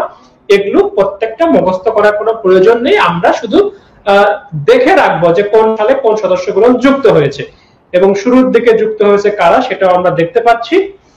এইটা হচ্ছে একটা গুরুত্বপূর্ণ জায়গা আলোচনার, সেটি হচ্ছে ইউরোপিয়ান ইউনিয়নের প্রধান অঙ্গ সংগঠন। ইউরোপিয়ান ইউনিয়নের প্রধান অঙ্গ সংগঠন যদি আমরা বলি, প্রধান অঙ্গ সংগঠন কিন্তু 7টা। 7টার মধ্যে 3টা আবার অতি গুরুত্বপূর্ণ আছে। এই যে ইউরোপিয়ান ইউনিয়নের প্রধান অঙ্গ সংগঠনগুলো আমরা বলছি, আমরা দেখতে পাচ্ছি ইউরোপিয়ান কমিশনের নাম, আমরা দেখতে পাচ্ছি council of the European union, European parliament, court of justice of European union, European court of auditors, European council, European central bank. এগুলো কোথায় অবস্থিত? যেমন ইউরোপিয়ান কমিশন আর ইউরোপিয়ান সেন্ট্রাল ব্যাংক কিন্তু এক জায়গায় অবস্থিত না। তাহলে ইউরোপিয়ান সেন্ট্রাল ব্যাংক কোথায় অবস্থিত, এই প্রশ্ন হতেই পারে, প্রতিষ্ঠার সাল থেকে প্রশ্ন দিতে পারে। হ্যাঁ, ফলে আমরা এই তথ্যগুলো তো পেয়ে যাবো, এগুলো আমি আর আলোচনা না করি, শুধু একটা জিনিস একটু খেয়াল করব, আমরা একটা জিনিস একটু খেয়াল করব, সেটি হচ্ছে প্রথম যে তিনটা সংগঠন আমরা দেখছি, এই তিনটা সংগঠনকে বলা হয় হচ্ছে ল মেকিং ফাংশন। এই তিনটা সংগঠনের কাজ হচ্ছে আইন বিধি প্রণয়ন। 4 এবং 5 নম্বর যে সংগঠনটা আমরা দেখছি, এই দুটা সংগঠনের কাজ হচ্ছে জুডিশিয়াল কাজ, জুডিশিয়াল ফাংশন হচ্ছে 4 এবং 5 নম্বরে। 6 নম্বর যে সংগঠনটা আমরা দেখছি, সেই সংগঠনটার কাজ হচ্ছে এজেন্ডা সেটিং। তাহলে এজেন্ডা, আলোচ্য সূচি নির্ধারণ করে ইউরোপিয়ান ইউনিয়নের কোন সংগঠন? 6 নম্বর ইউরোপিয়ান কাউন্সিল। 7 নম্বর যেটা, এটা হচ্ছে মেইন বা prime financial organization of European union. European ইউনিয়নের প্রধান আর্থিক প্রতিষ্ঠান হচ্ছে 7 নম্বর ইউরোপিয়ান সেন্ট্রাল ব্যাংক। তো এই সংগঠনগুলোর মধ্যে একটা জিনিস আপনারা একটু খেয়াল করবেন, 3 নম্বর, সেটি হচ্ছে ইউরোপিয়ান পার্লামেন্ট। এবং এই ইউরোপিয়ান পার্লামেন্ট নিয়ে আমাদের কিছু করতে হবে কাজ। সেটি হলো ইউরোপিয়ান পার্লামেন্টের আগে নাম ছিল ইউরোপিয়ান অ্যাসেম্বলি। অ্যাসেম্বলি যেটি প্রতিষ্ঠিত হয়েছিল 1952 সালে, পার্লামেন্ট আকারে প্রতিষ্ঠিত হয়েছে 1962 সালে। এটাকে বলা হয় ভয়েস অফ দ্য পিপল, এই সংগঠনকে বলা হয় ভয়েস অফ দ্য পিপল। এবং বর্তমান সদস্য সংখ্যা কত সেটা আপনারা দেখতে পাচ্ছেন, বর্তমান সদস্য সংখ্যা কত। তো এটা নিয়ে কিছু কথা আছে, আমি আরেকবার আপনাদের সাথে একটু বোর্ড শেয়ার করি। সেটি হচ্ছে ইউরোপিয়ান পার্লামেন্টের মেম্বার সংখ্যা কত। ইউরোপিয়ান ইউনিয়নের যে পার্লামেন্ট, সেই পার্লামেন্টের সদস্যকে বলা হয় হচ্ছে MEP, member of European parliament. MP আমরা বলি, আমাদের দেশের যে সংসদ রয়েছে সেই সংসদে যারা সদস্য তারা মেম্বার অফ পার্লামেন্ট। ইউরোপিয়ান ইউনিয়নের যে পার্লামেন্ট, তাদের মেম্বারদের বলা হয় হচ্ছে member of European parliament, MEP সংক্ষেপে বলা হয়। এমইপি কয়জন? এখন আপনি আমাকে বলবেন যে স্যার কনফিডেন্সের যে বইটা আছে সেই বইতে লেখা আছে 751 জন, 751 জন লেখা আছে। কনফিডেন্সের বই যখন প্রকাশিত হয়, এটা 751 তখন ছিল। 2014 সাল থেকে ইউরোপিয়ান ইউনিয়নের পার্লামেন্টের সংখ্যা হচ্ছে, পার্লামেন্ট সদস্যের সংখ্যা হচ্ছে 751। ফলে কনফিডেন্সের বইয়ে ভুল লেখা নাই, কিন্তু এখন সেটা চেঞ্জ হয়েছে। সেটি কি কখন থেকে চেঞ্জ হয়েছে? চেঞ্জ হয়েছে হচ্ছে যখন কিনা ইউকে বেরিয়ে গেল। ইউকে কবে বেরিয়ে গেল? ইউকে বেরিয়ে গেল 2020 সালের 31 জানুয়ারি। 31 জানু লিখলাম, জানু, আপনাদের অনেকেরই প্রিয় ডাক জানু, সেটাই লিখলাম সংক্ষেপে। 31 জানুয়ারি বেরিয়ে যাওয়ার ফলে এই 2020 সালের 1 ফেব্রুয়ারি থেকে ইউকের যে সদস্যগুলো ছিল মেম্বার অফ পার্লামেন্ট এমপি, সেগুলো বাদ পড়ে গেছে। তাহলে আগে ছিল সদস্য 751, এই ইউকের ছিল সদস্য 73টা, এই 73টা বাদ পড়ে গেছে। তাহলে আপনি এখন কি 751 সাথে 73 বাদ দিয়ে যে সংখ্যা বেরোবে সেটাকেই বলবেন? কিছু কিছু বই তো সেটা বলেছে। আপনাকে একটা জিনিস মনে রাখতে হবে, সেটি হচ্ছে এই যে সংখ্যাটা ছিল এমইপি সংখ্যা, সেই সংখ্যা থেকে ইউরোপিয়ান এই যে ইউকে বেরিয়ে যাওয়ার ফলে ইউকের গুলো বাদ পড়বে, কিন্তু মনে রাখতে হবে 27টা নতুন এমইপি 14টা দেশের মধ্যে বন্টন করা হয়েছে। 27টা নতুন এমইপি 14টা দেশের মধ্যে বন্টন করা হয়েছে, অর্থাৎ 751 থেকে 73 তো বাদ যাবে, কারণ ইউকে সদস্য এরা, আর 27টা কিন্তু আবার যুক্ত হয়েছে। ফলে এটা একটু যোগ বিয়োগ করে দেখেন 705 হয় কিনা। এখন যদি আপনি বলেন যে ইউরোপিয়ান ইউনিয়নের এমইপি কত, মেম্বার অফ পার্লামেন্ট কত, এখন উত্তর হচ্ছে 705। আশা করছি বিষয়টি ক্লিয়ার। ইউরোপিয়ান পার্লামেন্টের মেম্বার সংখ্যা নিয়ে কোনো কনফিউশন আর নেই আশা করছি। এখানে একটু কথা আছে, সেটি হচ্ছে যে 27টা যে নতুন সদস্য হলো, এগুলো কয়টা দেশের মধ্যে বন্টন করা হয়েছে? আমি বলেছি যে এগুলো 14টা দেশের মধ্যে বন্টন করা হয়েছে। হ্যাঁ, 14টা দেশের মধ্যে বন্টন করা হয়েছে। আর একটি বিষয় একটু বলে নেই, সেটি হচ্ছে যে ইউরোপিয়ান যে পার্লামেন্ট, এই পার্লামেন্টে একটা দেশ থেকে সর্বোচ্চ 96 জন সদস্য হতে পারে, একটা দেশ থেকে সর্বনিম্ন 6 জন সদস্য হতে পারে। ইউরোপিয়ান ইউনিয়নের যে পার্লামেন্ট, সেই পার্লামেন্টে একটা দেশ থেকে সর্বোচ্চ সদস্য হতে পারবে 96, সর্বনিম্ন সদস্য হতে পারবে 6। বর্তমানে যে পার্লামেন্টটি রয়েছে, এই পার্লামেন্টে সবচেয়ে বেশি সদস্য রয়েছে জার্মানি থেকে। জার্মানি থেকে 96টা সদস্যই রয়েছে, এবং সেকেন্ড হাইয়েস্ট মেম্বার রয়েছে ফ্রান্স থেকে। ফ্রান্স থেকে সদস্য রয়েছে 84টি, এবং ফ্রান্স এই যে 27টা সদস্য যোগ করা হলো, সেখানে 14টা দেশকে দেয়া হলো, ফ্রান্স সবচেয়ে বেশি পেয়েছে, 5টা সদস্য পেয়েছে। ওকে, আমরা তাহলে আরেকবার বলি, সেটি হচ্ছে ইউরোপিয়ান ইউনিয়নের যে পার্লামেন্ট, সেই পার্লামেন্টের সদস্য সংখ্যা ছিল 751। সেই সদস্য থেকে ইউকে সদস্যগুলো বাদ করেছে 73টি, 27টি যুক্ত হয়েছে। বর্তমানে ইউরোপিয়ান ইউনিয়নের যে পার্লামেন্ট, তার মেম্বার সংখ্যা 705। ইউরোপিয়ান ইউনিয়নভুক্ত যে দেশগুলো আছে, দেশগুলোর মধ্যে একটা দেশ থেকে সর্বোচ্চ 96 জন পার্লামেন্ট মেম্বার হতে পারে, আর সর্বনিম্ন হতে পারে 6 জন। 6 জন অনেকগুলো দেশ থেকে আছে, ফলে সেই প্রশ্নটি আপনার কাছে জানতে চাইবে না। একটা প্রশ্ন করতে পারে যে ইউরোপিয়ান পার্লামেন্টে কোন দেশ থেকে সর্বাধিক সংখ্যক সদস্য রয়েছে? জার্মানি থেকে 96 জন। 96 বেশি কিন্তু হওয়ার সুযোগ নাই। আর সেকেন্ড যদি আমরা হাইয়েস্ট বলি, তাহলে সেটি হচ্ছে ফ্রান্স। আশা করছি আপনারা ইউরোপিয়ান ইউনিয়নের যে পার্লামেন্ট, সে সংক্রান্ত বিষয়গুলো অনুধাবন করতে পেরেছেন। এই তথ্যগুলো কিন্তু সাম্প্রতিক আকারেও পরীক্ষায় দিয়ে দিতে পারে, সুতরাং একটু গুরুত্ব দিয়ে আমরা একটু বোঝার চেষ্টা করব এবং মেমোরাইজও করব। আপনাদেরকে আমি কয়েকটা জিনিস একটু বোঝাই। যে আমি সংগঠনের তালিকাগুলো দিয়েছিলাম যে ইউরোপিয়ান ইউনিয়নের যে মেন সংগঠনগুলো কোনগুলো, প্রধান সংগঠন, সেই তালিকায় কয়েকটা ঘটনা আপনারা নিশ্চয়ই দেখেছেন। দুটা জিনিস, একটা দেখবেন যে একটা সংগঠনের নাম আপনারা দেখেছেন, সেই সংগঠনটার নাম হচ্ছে council of the European Union, এটা একটা আছে। আরেকটা কি আছে? ইউরোপিয়ান কাউন্সিল আছে। ইউরোপিয়ান কাউন্সিল তাহলে আপনি এখন আমাকে প্রশ্ন করতে পারেন যে ইউরোপিয়ান ইউনিয়নের 7টা মেন সংগঠনের একটার নাম council of the European union, আর একটার নাম ইউরোপিয়ান কাউন্সিল। দুটো তো একই রকম, একই সংগঠন নাকি? এক সংগঠন দুবার লেখা হয়েছে? না, দুটা সংগঠন এক নয়। এবং আপনাকে আমি জানিয়ে রাখি যে এই কাউন্সিল এবং ইউরোপ, এই শব্দ দিয়ে সংগঠন কিন্তু আছে হচ্ছে 3টা। সংগঠন আছে 3টা, এটা একটু মনে রাখবেন। 3টা সংগঠন আছে।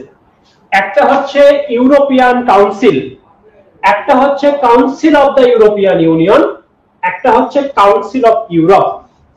এইটা এবং এইটা, এই দুটা সংগঠন ইউরোপিয়ান ইউনিয়নের অর্গান, ইউরোপিয়ান ইউনিয়নের অঙ্গ, ইউরোপিয়ান ইউনিয়নের বডি, ইউরোপিয়ান ইউনিয়নের শরীর। কিন্তু কাউন্সিল অফ দা ইউরোপ, এইটা ইউরোপিয়ান ইউনিয়নের শরীর নয়, অঙ্গ নয়, বডি নয়। তাহলে এই দুটা বডি একই রকম নাম, তাহলে দুটা কেন? কারণ হচ্ছে দুটার ফাংশন আলাদা। এটার ফাংশন হচ্ছে ল মেকিং, এটার ফাংশন হচ্ছে এজেন্ডা সেটিং। এটার ফাংশন কি বলেছি? Law making function. এটা ল মেকিং, এটার ফাংশন কি? Agenda setting. এটা একটা গুরুত্বপূর্ণ বিষয়। আরেকটা বড় পার্থক্যের জায়গা আছে, সেটি হচ্ছে এটা হচ্ছে মিনিস্টারদের নিয়ে গঠিত। মিনিস্টার্স অর্থাৎ ইউরোপিয়ান ইউনিয়নের যে সদস্য দেশগুলো আছে, সেই দেশগুলোর মন্ত্রীদেরকে নিয়ে গঠিত। আর এটা হচ্ছে হেড অফ দা গড, সরকার প্রধানকে নিয়ে গঠিত হচ্ছে এই অঙ্গটা। এই পার্থক্যটা বুঝতে পেরেছেন? আর এইটা ইউরোপিয়ান ইউনিয়নের অঙ্গ নয়, এটা কমপ্লিটলি একটি আলাদা সংগঠন। ফলে এই সংগঠনটা যেহেতু পড়ানোর সুযোগ পেলাম, একটু পড়িয়ে দেই আপনাদেরকে যে কাউন্সিল অফ ইউরোপ এইটা কি জিনিস। এটা হচ্ছে কাউন্সিল অফ ইউরোপ, এই সংগঠনটা কি জিনিস এটা একটু নিয়ে আলোচনা করি। প্রথম কথা হচ্ছে কাউন্সিল অফ ইউরোপ, এই সংগঠনটা প্রতিষ্ঠিত হয় কত সালে? 1949 সালে প্রতিষ্ঠিত হয়। কাউন্সিল অফ ইউরোপ, এই সংগঠনটা প্রতিষ্ঠিত হয় 1949 সালে। আরেকটা তথ্য এখান থেকে আমাদেরকে একটু জানতে হবে, সেটি হচ্ছে যদি কোনো দেশ ইউরোপিয়ান ইউনিয়নের সদস্য পদ পেতে চায় তাহলে সেই দেশগুলোকে সদস্য হতে হবে কাউন্সিল অফ ইউরোপের। এই সংগঠনের সদস্য না হয়ে কেউ ইউরোপিয়ান ইউনিয়নের সদস্য হতে পারবে না। আমাকে একটু বলুন তো, আপনারা লিখুন যে ইউরোপের দেশ কয়টা, ইউরোপের দেশ সংখ্যা, ইউরোপে কয়টা দেশ আছে, স্বাধীন দেশ অবশ্যই, যেগুলো স্বাধীন দেশ হিসেবে রেকগনাইজড, সেই দেশ কতগুলো? আচ্ছা, অনেকেই বলবেন যে ইউরোপিয়ান ইউনিয়নের দেশ সংখ্যা হচ্ছে কত, বলুন কত, দেখি কত লিখছেন। ইউরোপিয়ান ইউনিয়নের দেশ সংখ্যা কত? ইউরোপিয়ান ইউনিয়নের দেশ সংখ্যা কত? ইউরোপিয়ান ইউনিয়নের দেশ সংখ্যা কত?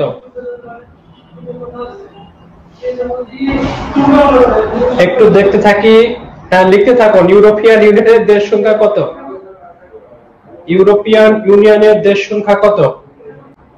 ইউরোপিয়ান ইউনিয়নের দেশ সংখ্যা, হ্যাঁ অনেকে সঠিক উত্তর দিচ্ছেন, থ্যাংক ইউ।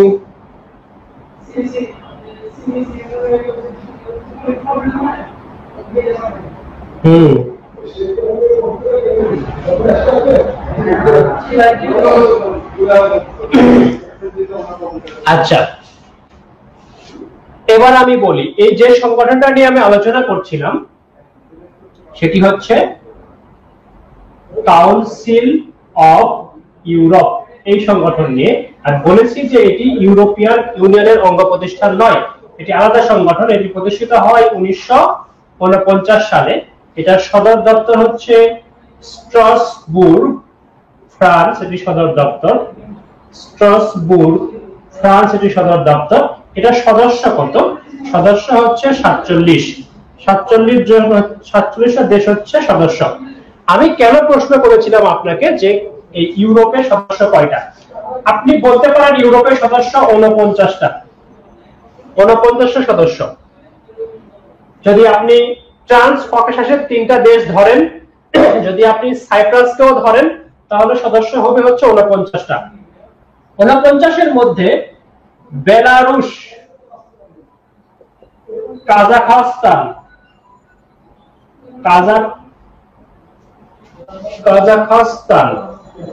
এবং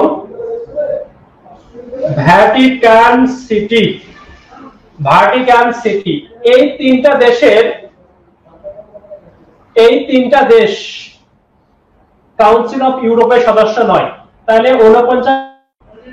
46। এর সঙ্গে একটা দেশকে আপনি যুক্ত করবেন, সেটি হচ্ছে তুরস্ক এই কাউন্সিল অফ ইউরোপের সদস্য। যোগ করলে কত হচ্ছে? 47। এই 47টা দেশ হচ্ছে ইউরোপিয়ান কাউন্সিল অফ ইউরোপের সদস্য। যে দেশ নিয়ে প্রশ্ন করুক না কেন যে এটা সদস্য কি সদস্য না, আপনি কিন্তু বের করতে পারবেন এই কৌশলে। আঞ্চলিক সংগঠন পড়ার নিয়মটা কি জানেন? নিয়মটা হচ্ছে যে ওই অঞ্চলটাকে চেনা। যখন আমি দক্ষিণ এশিয়াকে চিনব, তখন তো আমি সার্কের সব সদস্যগুলোকে চিনতে পারবো। যখন আমি ইউরোপ পড়াশোনা করবো, ইউরোপিয়ান ইউনিয়ন পড়াশোনা করব, তখন তো আমাকে ইউরোপের সবগুলো দেশকে চিনতে হবে, মানচিত্রে কে কোথায় অবস্থান করে এগুলো জানতে হবে। এটা যখন আমি জানবো, তখন আমার কাছে সংগঠনটা হবে এটার মতো সহজ, H2 এর মতো। H2 কি? এখন তো ফার্মগেট আছি কাছেই, ধানমন্ডির একটা রেস্টুরেন্ট। ওকে, এখন কি আলোচনা করব? ইউরোপিয়ান ইউনিয়ন নিয়ে আরেকটু কথাবার্তা আছে, আমরা একটু আগায় নেই আলোচনাটাকে। আর সে আগানোর জন্য আমরা যাব হচ্ছে স্লাইড মানেই হচ্ছে দ্রুত আলোচনাটাকে এগিয়ে নেওয়া, সেটাই আমরা করব এখন। আচ্ছা, ইউরোপিয়ান ইউনিয়নের এই প্রধান অঙ্গ ছাড়াও আরো কয়েকটা কিন্তু প্রতিষ্ঠান রয়েছে, সেটা একটু এক নজর আমরা দেখে নিব। সেটি হচ্ছে ইনভেস্টমেন্ট ব্যাংক আছে, মনিটারি ইউনিয়ন আছে, ইউ অম্বার্সম্যান আছে, ইকোনমিক সোশ্যাল কমিটি আছে। এগুলো কিন্তু মেন সংগঠন না, এগুলো প্রতিষ্ঠার সাল এবং কোথায় অবস্থিত এই তথ্যগুলো আমরা জানবো। শীট যখন আমরা পেয়ে যাব, আপলোড হবে আগামীকালকে, তখন আমরা এগুলো পেয়ে যাব। গুরুত্বপূর্ণ আলাপ, ইউরো নিয়ে নানান ঝামেলা আছে। ইউরোর দেশ নিয়ে বিভিন্ন বিভিন্ন তথ্য লেখা আছে, আপনি এটা বলবেন আমাকে। তারপরে বলবেন ইউরো কবে চালু হয়, এই সালটা ভিন্ন ভিন্ন জায়গায় ভিন্ন ভিন্ন তথ্য দেওয়া আছে। তো ইউরো নিয়ে আমরা এখন আলোচনা করব। আমরা একটু স্লাইডে দেখে নিচ্ছি যে ইউরো কবে চালু অফিসিয়ালি গৃহীত হয়। ওকে, আমরা দেখতে পাচ্ছি ইউরো, তাই তো? ইউরো অফিসিয়ালি অ্যাডপ্টেড হয়, দাপ্তরিকভাবে গৃহীত হয় 95 সালে। তারপরটা আমরা দেখছি euro launched as virtual currency, অর্থাৎ ইউরো যখন প্রথম চালু হয় তখন সেটি নোট কয়েন ছিল না, ভার্চুয়াল মুদ্রা ছিল বা ইলেকট্রনিক কারেন্সি আমরা বলতে পারি। সেটি হচ্ছে 99 এর 1 জানুয়ারি। ইউরো চালু হয়েছে নোট এবং কয়েন আকারে 2002 সালে। তিনটা তাহলে সাল পেলাম আমরা ইউরো চালুর। তারপরে ইউরো জোন কান্ট্রি 19টা ইউরো জোন কান্ট্রি, আমরা একটু ব্যাখ্যা করব what is euro zone country, এবং non euro zone euro user country আছে, অর্থাৎ ইউরো জোনের নেই কিন্তু ইউরো ব্যবহার করে। তারপরে total euro user country, total euro user country অর্থাৎ সর্বমোট কটা দেশ ইউরো ব্যবহার করে, সেই সংখ্যাটা হচ্ছে 25। এইটা আমরা একটু বডি ব্যবহার করি তাহলে বুঝতে সুবিধা হবে হয়তো আমাদের। আমরা একটু তিনটা সাল কিন্তু দেখেছি। দেখুন এইটা কনফিউশন হয়েছে কি, চাকরির একবার পরীক্ষা দিয়েছে যে ইউরো কবে চালু হয়, প্রশ্ন করেছে যে ইউরো কবে চালু হয়। অপশনে দেয়া আছে 1999, অপশনে দেয়া আছে 2000, অপশনে দেয়া আছে 2001, অপশনে দেয়া আছে 2003। প্রশ্ন করেছে ইউরো কবে চালু হয়, কবে চালু হয়, এই প্রশ্নের এগুলো অপশন। জব সলিউশনে উত্তর দেয়া আছে 99, শিক্ষার্থী পড়ছে 99, ভালো কথা। এবার প্রশ্ন করেছে ইউরো কবে চালু হয় অন্য পরীক্ষায়, একই প্রশ্ন, কোনো চেঞ্জ নাই, শুধু অপশনের চেঞ্জ। 99 এর জায়গায় লেখা আছে 2002, জব সলিউশনে উত্তর এবার দেয়া আছে 2002, প্রশ্ন একই। শিক্ষার্থীদের মাথা তো আউলে যাবেই ভাই। একবার ইউরো চালু হয় দেখলাম 99, আর একবার ইউরো চালু হয় দেখছি 2002, এরকম কেন হচ্ছে? আসলে এটা শিক্ষার্থীদের কোনো সমস্যা না, সমস্যাটা হচ্ছে প্রশ্নটা একটু ত্রুটিপূর্ণ প্রশ্ন হয়ে গেছে। কারণটা হচ্ছে এই, ইউরো চালু ব্যাপারে তিনটা তথ্য আমাদেরকে জানতে হবে। একটা হচ্ছে দাপ্তরিকভাবে ইউরো কবে চালু হলো, অর্থাৎ ইউরোপিয়ান ইউনিয়নের দেশগুলো ইউরো চালুর জন্য একটা চুক্তি করলো কবে। প্রথম কথা বলি, মাস্ট্রিক্ট চুক্তিতে উল্লেখ ছিল যে ইউরোপের দেশগুলো একটি একক মুদ্রা ব্যবহার করবে।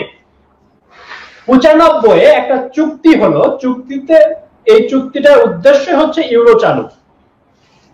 তো সেই অর্থাৎ ইউরো অফিসিয়ালি, আমি বলছি যে এই যে চুক্তি হলো 95, এটা হচ্ছে ইউরো অফিসিয়ালি অ্যাডপ্ট করা হলো, দাপ্তরিকভাবে গৃহীত হলো। তাহলে যদি প্রশ্ন করি ইউরো দাপ্তরিকভাবে কবে গৃহীত হয়, এই প্রশ্নের উত্তর হচ্ছে 1995। 99 কখন উত্তর হবে? যখন প্রশ্নটা হবে ইউরো কবে ভার্চুয়াল বা ইলেকট্রনিক মুদ্রা হিসেবে চালু হয়। ইউরো কবে ভার্চুয়াল বা ইলেকট্রনিক মুদ্রা হিসেবে চালু হয়, তখন সেটা হবে হচ্ছে কি 1999। আর যখন প্রশ্ন করা হবে নোট এবং কয়েন আকারে কখন চালু হয়, নোট এবং কয়েন আকারে, তখন প্রশ্নের উত্তরটা হবে 2002। নোট এবং কয়েন আকারে কবে চালু হয়, তখন উত্তর হবে 2002। তাহলে আমরা একটা সাল জানবো ইউরো চালুর ব্যাপারে 1995, দাপ্তরিকভাবে গৃহীত ইউরো 1999, ভার্চুয়াল মুদ্রা বা ইলেকট্রনিক মুদ্রা হিসেবে ইউরো চালু 2002, নোট কয়েন আকারে ইউরো চালু।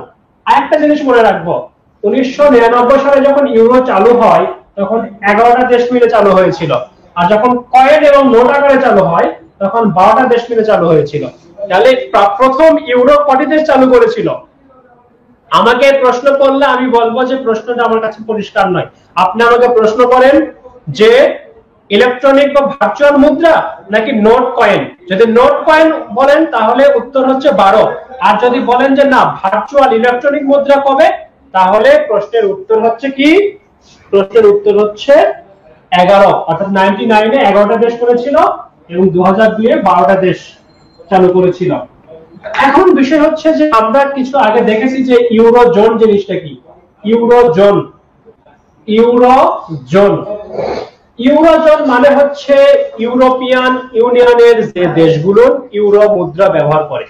ইউরোপিয়ান ইউনিয়নের যে দেশগুলো ইউরো মুদ্রা ব্যবহার করে, ইউরোপিয়ান ইউনিয়নের দেশ হচ্ছে 27টা। এই 27টা দেশের মধ্যে 19টা দেশ ইউরো মুদ্রা ব্যবহার করে। 27টা দেশের মধ্যে 19টা দেশ ইউরো মুদ্রা ব্যবহার করে, অর্থাৎ এই 19টা দেশকে বলা হয় ইউরোজোনের দেশ। তাহলে ইউরোজোনের দেশ কয়টা? 19টা দেশ। এখন যদি আমি আপনাদেরকে প্রশ্ন করি যে ইউরোপিয়ান ইউনিয়নের সদস্য কিন্তু ইউরো মুদ্রা ব্যবহার করে না এমন দেশ কয়টি?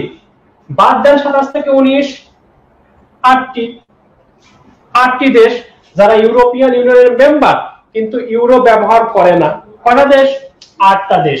এখন যদি আমি আপনাকে বলি দেশগুলোর নাম কি, সম্ভব, এগুলো ইজি। কেন ইজি? কৌশলটা আমি বলছি যে কেন আমি এতগুলো দেশের নামও রাখতে পারছি। পোল্যান্ড করে না, হাঙ্গেরি করে না। পোল্যান্ড করে না কে? হাঙ্গেরি করে না। তারপর কে করে না? চেক রিপাবলিক, দেশটার নাম এখন চেকিয়া, চেকিয়া করে না। তারপরে কে করে না? ওই যে সুন্দরী প্রেসিডেন্ট ক্রোয়েশিয়া, সেটা করে না। বুলগেরিয়া করে না, রোমানিয়া করে না, রোমানিয়া করে না, সুইডেন করে না, সুইডেন করে না।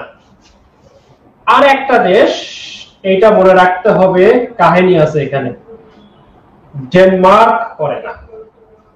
3, 3, 6, 7 এবং 8, এই 8টা দেশ তারা member of EU but euro না করার কারণে তারা ইউরোজোনে নেই।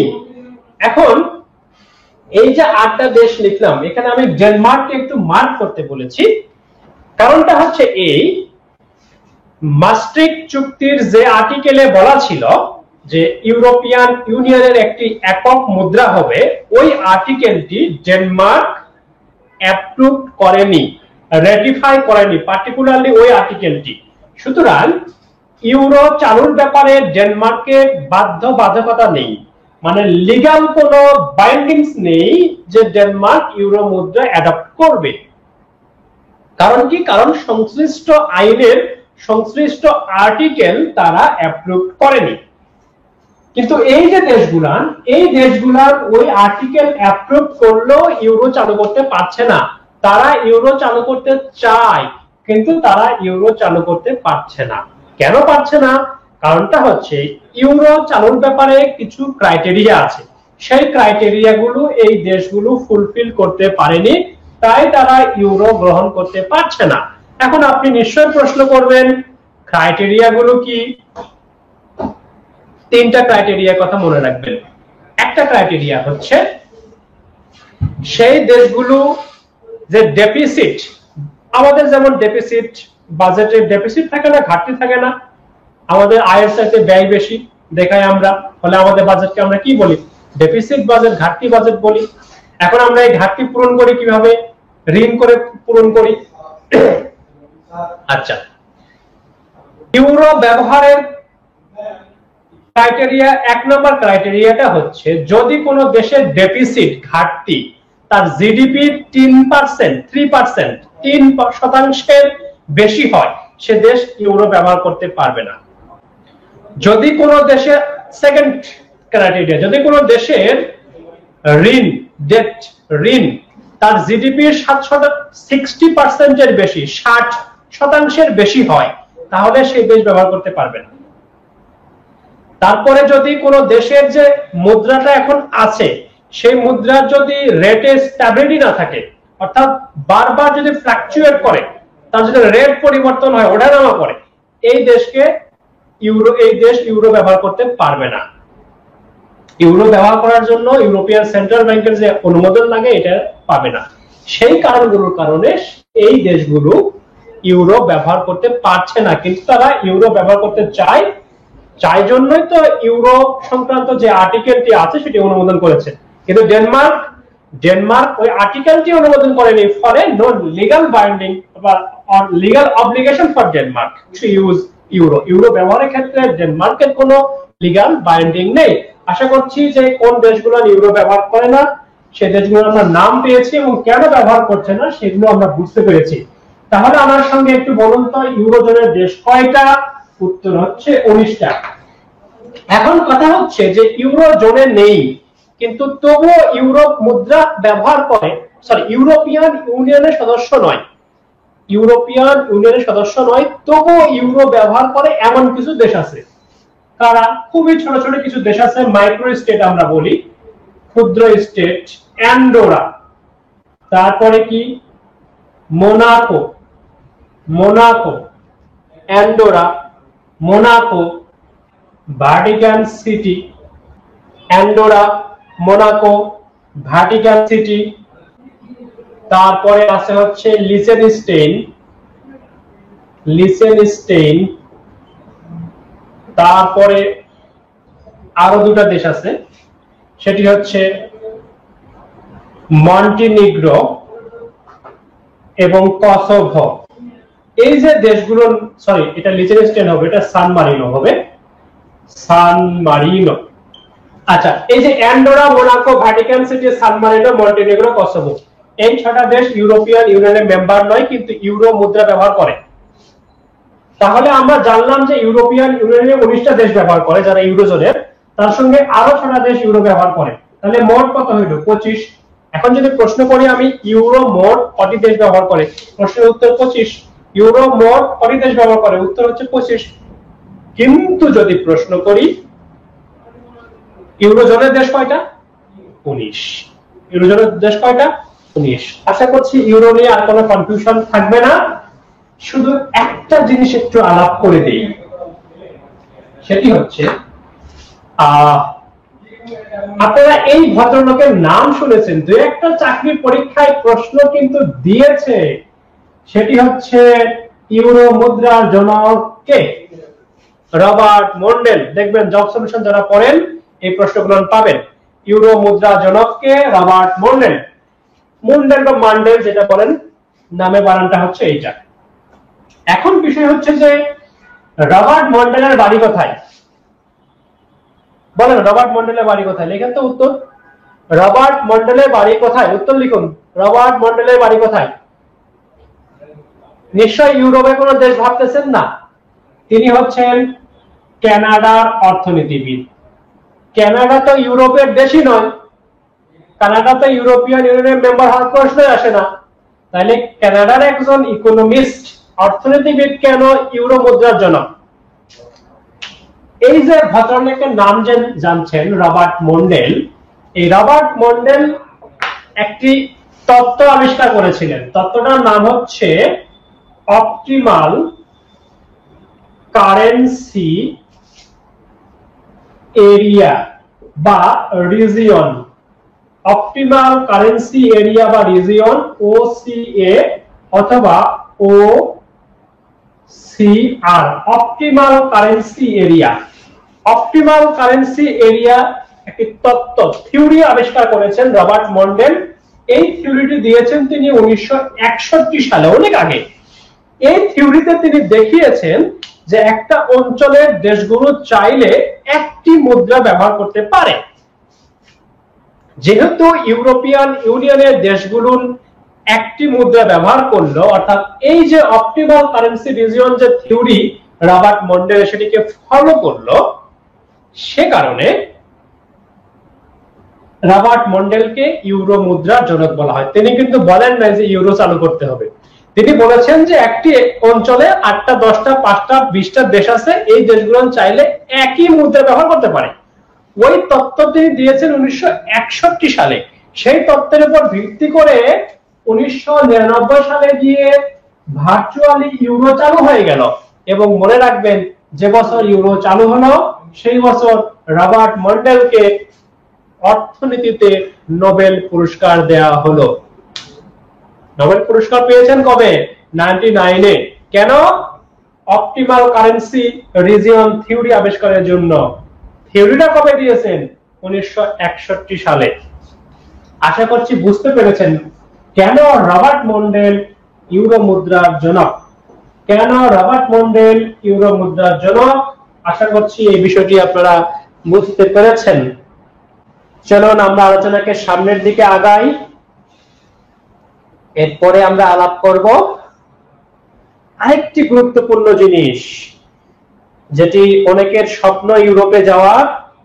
ইউরোপে যাওয়া যারা স্বপ্ন দেখেন তারাও এইটি নিয়ে আশা করছি যে নিশ্চয়ই জানেন, এই আলাপটি শুনেছেন। সেটি হচ্ছে সেঙ্গেন অঞ্চল। সেটি হচ্ছে সেঙ্গেন অঞ্চল। শুনুন, এটাকে সেনজেন উচ্চারণ করা উচিত নয়, এটার উচ্চারণ সেঙ্গেন। এটা একটা গ্রামের নাম, লুক্সেমবার্গের একটা গ্রাম, ভিলেজ। মোসেল নামে একটা নদী আছে লুক্সেমবার্গে। নদীর অবশ্য ওপারেই দুটা দেশ ক্ষমতাধর, ফ্রান্স এবং জার্মানি। সেই নদীর এপারে হচ্ছে লুক্সেমবার্গ, নদীটার বড় অংশ লুক্সেমবার্গের মধ্যেই। সেই নদীর পারে একটি গ্রাম আছে, গ্রামটির নাম সেঙ্গেন। সেই সেঙ্গেন গ্রামে বসে কতিপয় দেশ একটা চুক্তি করেছে, যেটার নাম সেঙ্গেন এগ্রিমেন্ট, সেঙ্গেন ট্রিটি। চুক্তির উদ্দেশ্যটা হচ্ছে বর্ডারের যে ধারণা, সীমান্তের যে ধারণা, সেটিকে তুলে দেওয়া। বর্ডারলেস ইউরোপ গড়ে তোলার লক্ষ্যে একটি চুক্তি হয়। চুক্তির নাম হচ্ছে সেঙ্গেন চুক্তি। আমি লিখে দিয়েছি সেঙ্গেন চুক্তি কবে স্বাক্ষর হয়। 85 সালে 5টা দেশ কর্তৃক। সেঙ্গেন ট্রিটি কবে কার্যকর হয়, ইফেক্টিভ হয় কবে সেঙ্গেন ট্রিটি ইফেক্টিভ? 95 সালে 26 March. Founding Schengen area country, অর্থাৎ কটা দেশ মিলে প্রথম এই সীমান্ত তুলে দিয়ে একক দেশ গড়ে তুললো। মানে এক দেশ থেকে আরেক জায়গায় যাওয়ার জন্য পাসপোর্ট ভিসার কনসেপ্টই নাই। 7টি দেশ মিলে এটি শুরু করলো। এখন কটা দেশ আছে সেঙ্গেন এরিয়ার? 26টি দেশ। এই তথ্যগুলো জানলেই আশা করছি আপনারা এই প্রশ্ন কমন পাবেন। তারপরেও কিছু ব্যাখ্যার প্রয়োজন রয়েছে। যদি আরো কঠিন করে প্রশ্ন করে, আশা করছি কঠিন করে প্রশ্ন করলেও আমরা উত্তর দিতে পারবো, কারণ আমরাও কঠিন করে পড়ে নেব। ওকে, তাহলে একটা জিনিস একটু দেখুন, সেটি হলো সেঙ্গেন, তাই তো? আমি বলেছি যে এটাকে আমরা বলবো সেঙ্গেন, কারণ এটার উচ্চারণ সেঙ্গেনই। বিশ্বাস না হলে গুগলে সার্চ দিয়ে উচ্চারণ শুনে নেন। এখন তো সহজ ভাই, এগুলো তো একটা বাইরের শব্দ। এই শব্দগুলো তো সঠিক উচ্চারণ কি হবে এটা আসলে আমাদের পক্ষে জানা সঠিক সম্ভব নয় সবার পক্ষে। ফলে আমরা জানি না, আমি কি করব? গুগলে সার্চ দিয়ে শুনবো। এখন এগুলো শোনা যায় না, শুনে যদি আমরা এগুলো লিখি বা ক্লাসে বলি সমস্যাই তো না। ওকে, সেঙ্গেন এরিয়া আমি বলেছি 1985-তে চুক্তি, 1995-এ সেঙ্গেন এরিয়া চালু হয়ে গেল চুক্তি কার্যকরের মধ্য দিয়ে। চুক্তি করেছে 5টা দেশ, সেঙ্গেন এরিয়া গড়ে তুলেছে 7টা দেশ। এখন হচ্ছে আমরা জানবো কোন 5টা দেশ এই চুক্তি করলো সেঙ্গেন, কোন 7টা দেশ মিলে প্রথম সেঙ্গেন অঞ্চল চালু হলো। একটা জিনিস খেয়াল করব, আমি নামগুলো বলছি, হ্যাঁ নামগুলো আমি লিখে দিচ্ছি। একটা হচ্ছে বেলজিয়াম, একটা হচ্ছে নেদারল্যান্ডস, একটা হচ্ছে লুক্সেমবার্গ, একটা হচ্ছে ফ্রান্স, একটা হচ্ছে জার্মানি। এই যে এত সংগঠনের এত নাম আমি মনে রাখছি কেমনে? মনে রাখছি এই কারণে, কারণ আমি ছন্দ দিয়ে মনে রাখি নাই। খেয়াল করুন, আমি কিন্তু আজকে যখন শুরু করছিলাম আলাপ ইউরোপিয়ান ইউনিয়ন দিয়ে, তো ইউরোপিয়ান ইউনিয়নের প্রতিষ্ঠাকালীন সদস্য বলেছিলাম 6টা। ওই 6টার প্রথম যে 5টা দেশ, ওই 5টায় এই যে এখন এই চুক্তিটা করেছে। একই তো দেশ, এইটা শুধু মনে রাখতে হবে। এই কৌশলটা মনে রাখতে হবে যে কোন দেশগুলো গিয়ে কোন সংগঠনের সাথে যুক্ত হচ্ছে। ওইটা একটু যদি আপনি খেয়াল করেন তাহলে আনসার করতে পারবেন। আর বলেছি তো বেলজিয়াম, নেদারল্যান্ড, লুক্সেমবার্গ, বেনেলাক্স, এই 3টা তো মনে থাকবেই। তার সঙ্গে ফ্রান্স, জার্মানি 5টা হয়ে গেল। এই 5টা দেশ মিলে চুক্তি করেছে। আমি বলেছি যখন চুক্তি কার্যকর হলো ততদিনে চুক্তি আরো 2টা দেশ স্বাক্ষর করে ফেলেছে এবং 7টি দেশ নিয়ে চুক্তি কার্যকর হলো। অর্থাৎ 7টি দেশ নিয়ে চালু হলো সেঙ্গেন এরিয়া। সেই 7টি মানে আরো 2টা দেশ যুক্ত হলো। তারা কারা? তারা হচ্ছে স্পেন এবং হচ্ছে পর্তুগাল। পাশাপাশি 2টা দেশ, স্পেনের ঠিক বাম পাশের দেশটাই হচ্ছে পর্তুগাল। পর্তুগাল, আমরা জানি দেশটাকে চিনি, যার রাজধানী লিসবন থেকে আমাদের বাংলা ভাষার প্রথম ব্যাকরণ প্রকাশিত হয়েছিল 1743 সালে মনে হয়। বাংলার ব্যাকরণ প্রকাশ হলো লিসবন থেকে, লিসবন থেকেই তো প্রকাশ হবে। তখন তো এই ভারত উপমহাদেশে কলকাতায় তো ছাপাখানা আসেনি, তো প্রেস না থাকলে ছাপবে কেমনে, তাই লিসবনে গিয়ে ছাপা হয়েছে। যখন ছাপাখানা এখানে আবিষ্কার হয়েছে তখন এখান থেকে ছাপা হয়েছে। যখন ঢাকায় ছাপাখানা প্রতিষ্ঠিত হয়েছে তখন ঢাকা থেকে নীলদর্পণ প্রকাশ হয়েছে, তাই না? ওকে, এই হলো 7টা দেশ যারা সেঙ্গেন এরিয়া প্রথম চালু করেছিল। এবং বলেছি আমি যে এখন সেঙ্গেন এরিয়ায় করা দেশ, এখন সেঙ্গেন এরিয়ায় দেশ হচ্ছে 26টা। সেঙ্গেন এরিয়ার বর্তমান দেশ কত? 26। সেঙ্গেন এরিয়ার বর্তমান দেশ কত? 26। আমাকে বলেন তো ইউরোপিয়ান ইউনিয়নের মেম্বার কত? 27। সেই 27টা দেশ থেকে 22টা দেশ আছে যারা সেঙ্গেনের মধ্যে। তাহলে 22, 23, 24, 25, 26, 27 5টা দেশ আছে যারা ইইউ এর মেম্বার কিন্তু সেঙ্গেন এরিয়ায় নেই।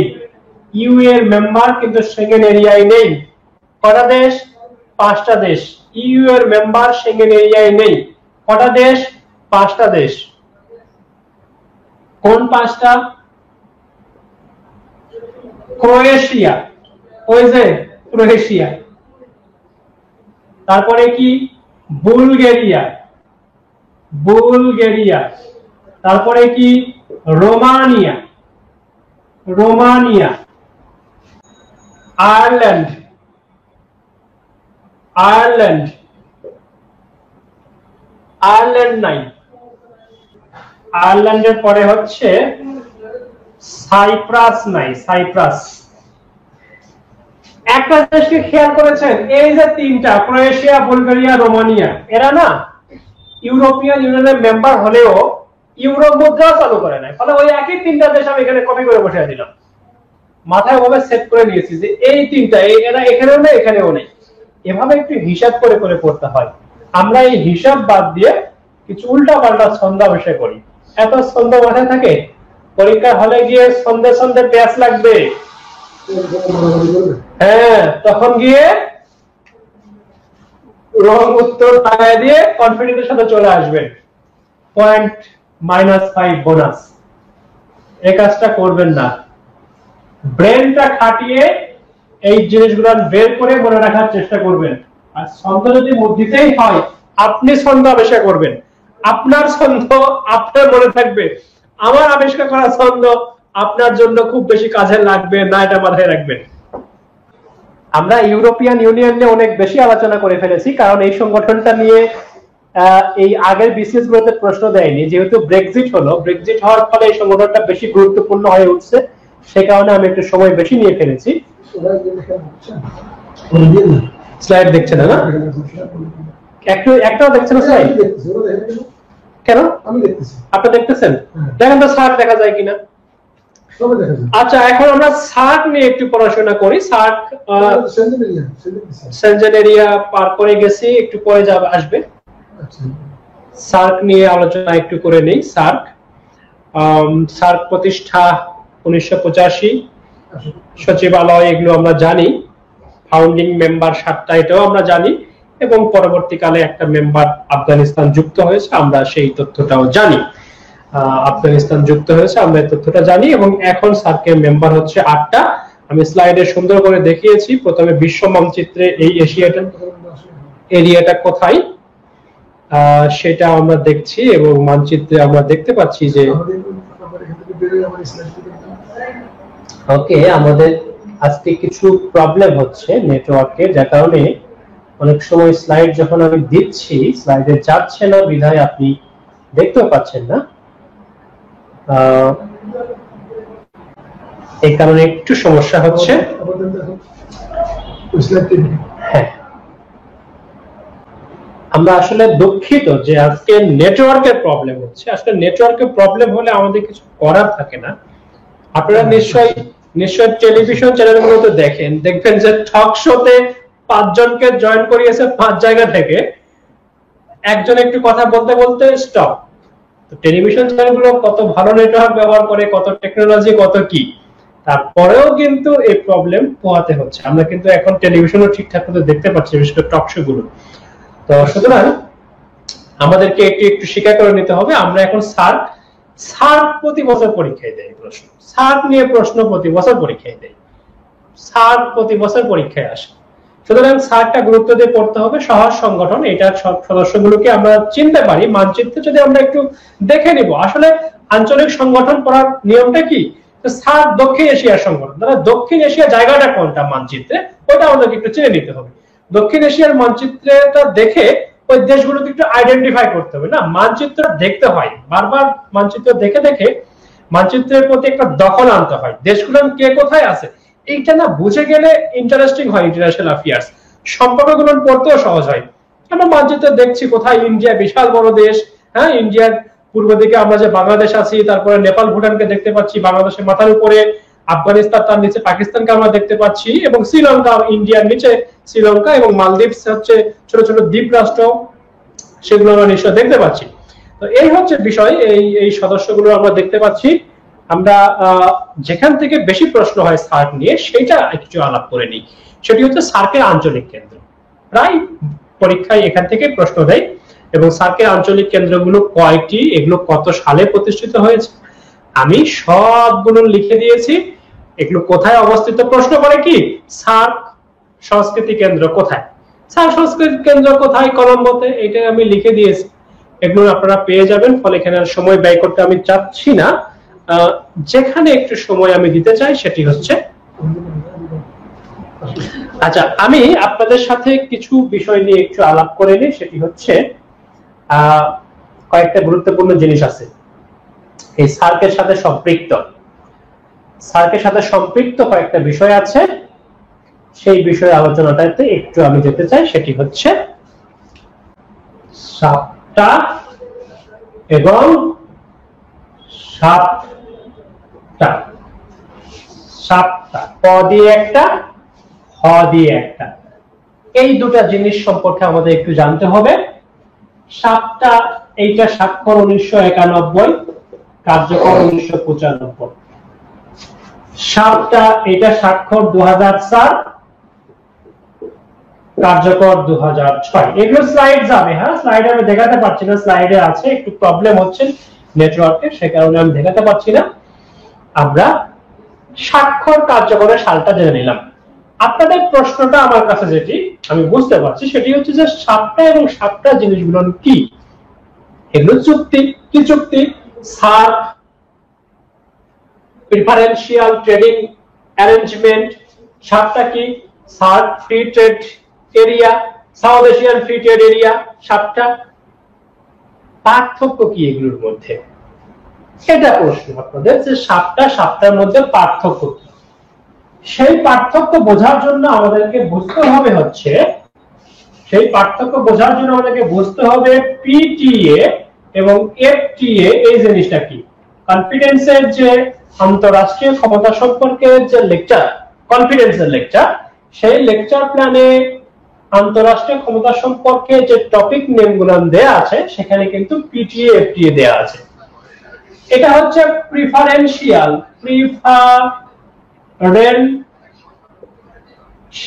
ট্রেডিং ট্রেড এগ্রিমেন্ট, আর এটা হচ্ছে ফ্রি ট্রেড এগ্রিমেন্ট। দুটো একই রকম চুক্তি, তাহলে আলাদা কেন? আলাদা হচ্ছে এই চুক্তিটা অপেক্ষাকৃত সহজ চুক্তি।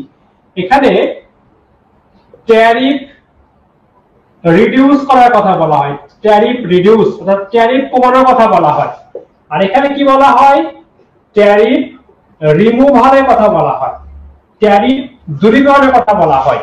তো প্রথম যে চুক্তিটা আমাদের হয়েছে সেটা হচ্ছে সাপটা, এটা হচ্ছে এই টাইপের চুক্তি। আর পরে যে চুক্তিটা হয়েছে সেটা হচ্ছে আরেকটু বড় চুক্তি, আরেকটু কঠিন চুক্তি।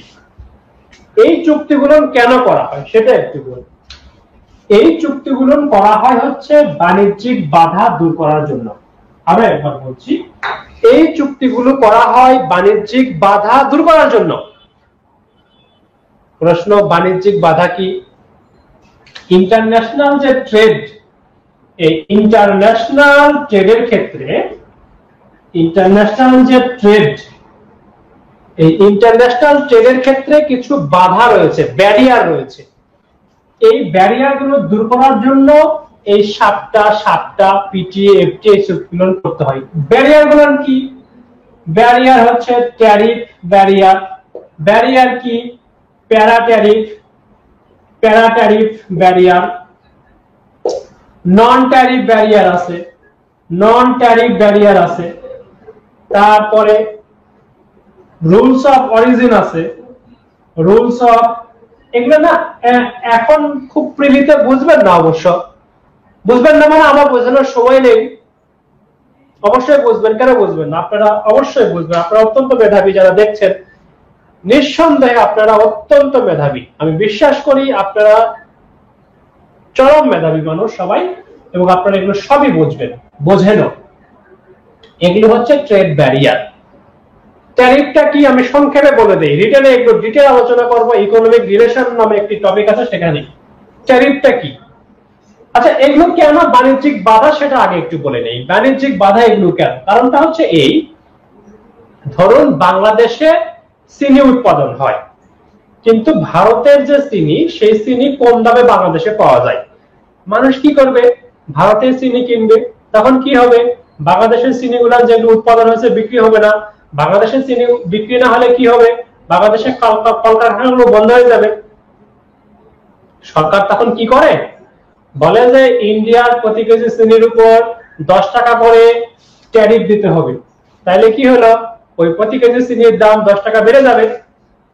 যদি 10 টাকা চিনি কেজি বেড়ে যায় এবং বাংলাদেশের চিনির সাথে দাম বেশি হয়ে যায়, তখন কি হবে? মানুষ বাংলাদেশের চিনি কিনবে।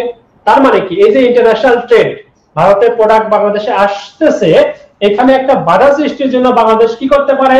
ট্যারিফ আরোপ করতে পারে। প্যারা ট্যারিফ একটা কথা আছে, প্যারা ট্যারিফ, এটা একরকম ট্যাক্স।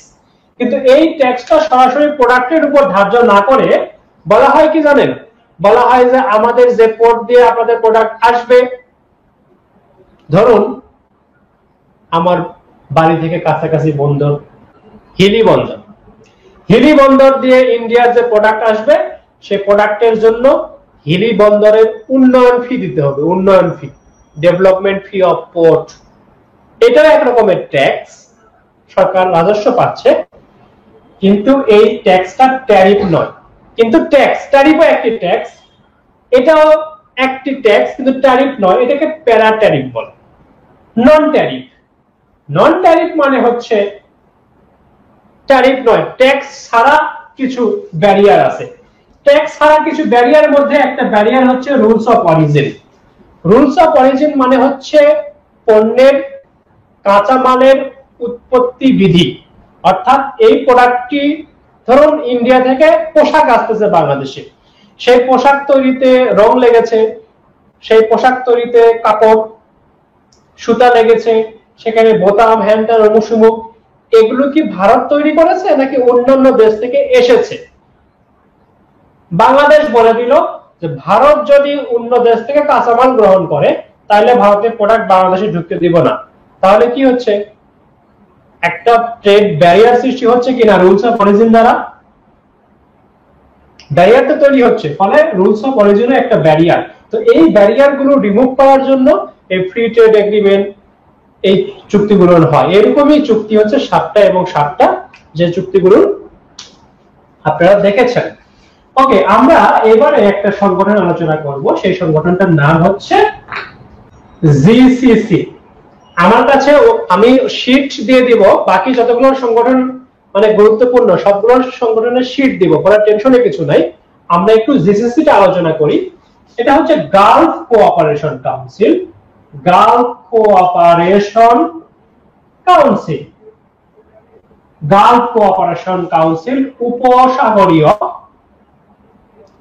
সহযোগিতা সংস্থা, উপসাগরীয় সহযোগিতা সংস্থা। এটা প্রতিষ্ঠিত হয়েছে 1981 সালে। এটা সদর দপ্তর রিয়াদ, এবং সদস্য সংখ্যা হচ্ছে 6 হচ্ছে এটা মেম্বার। এখন প্রশ্ন হচ্ছে এই সংগঠনটা কেন তৈরি হলো, এই ব্যাকগ্রাউন্ড একটু জানা প্রয়োজন।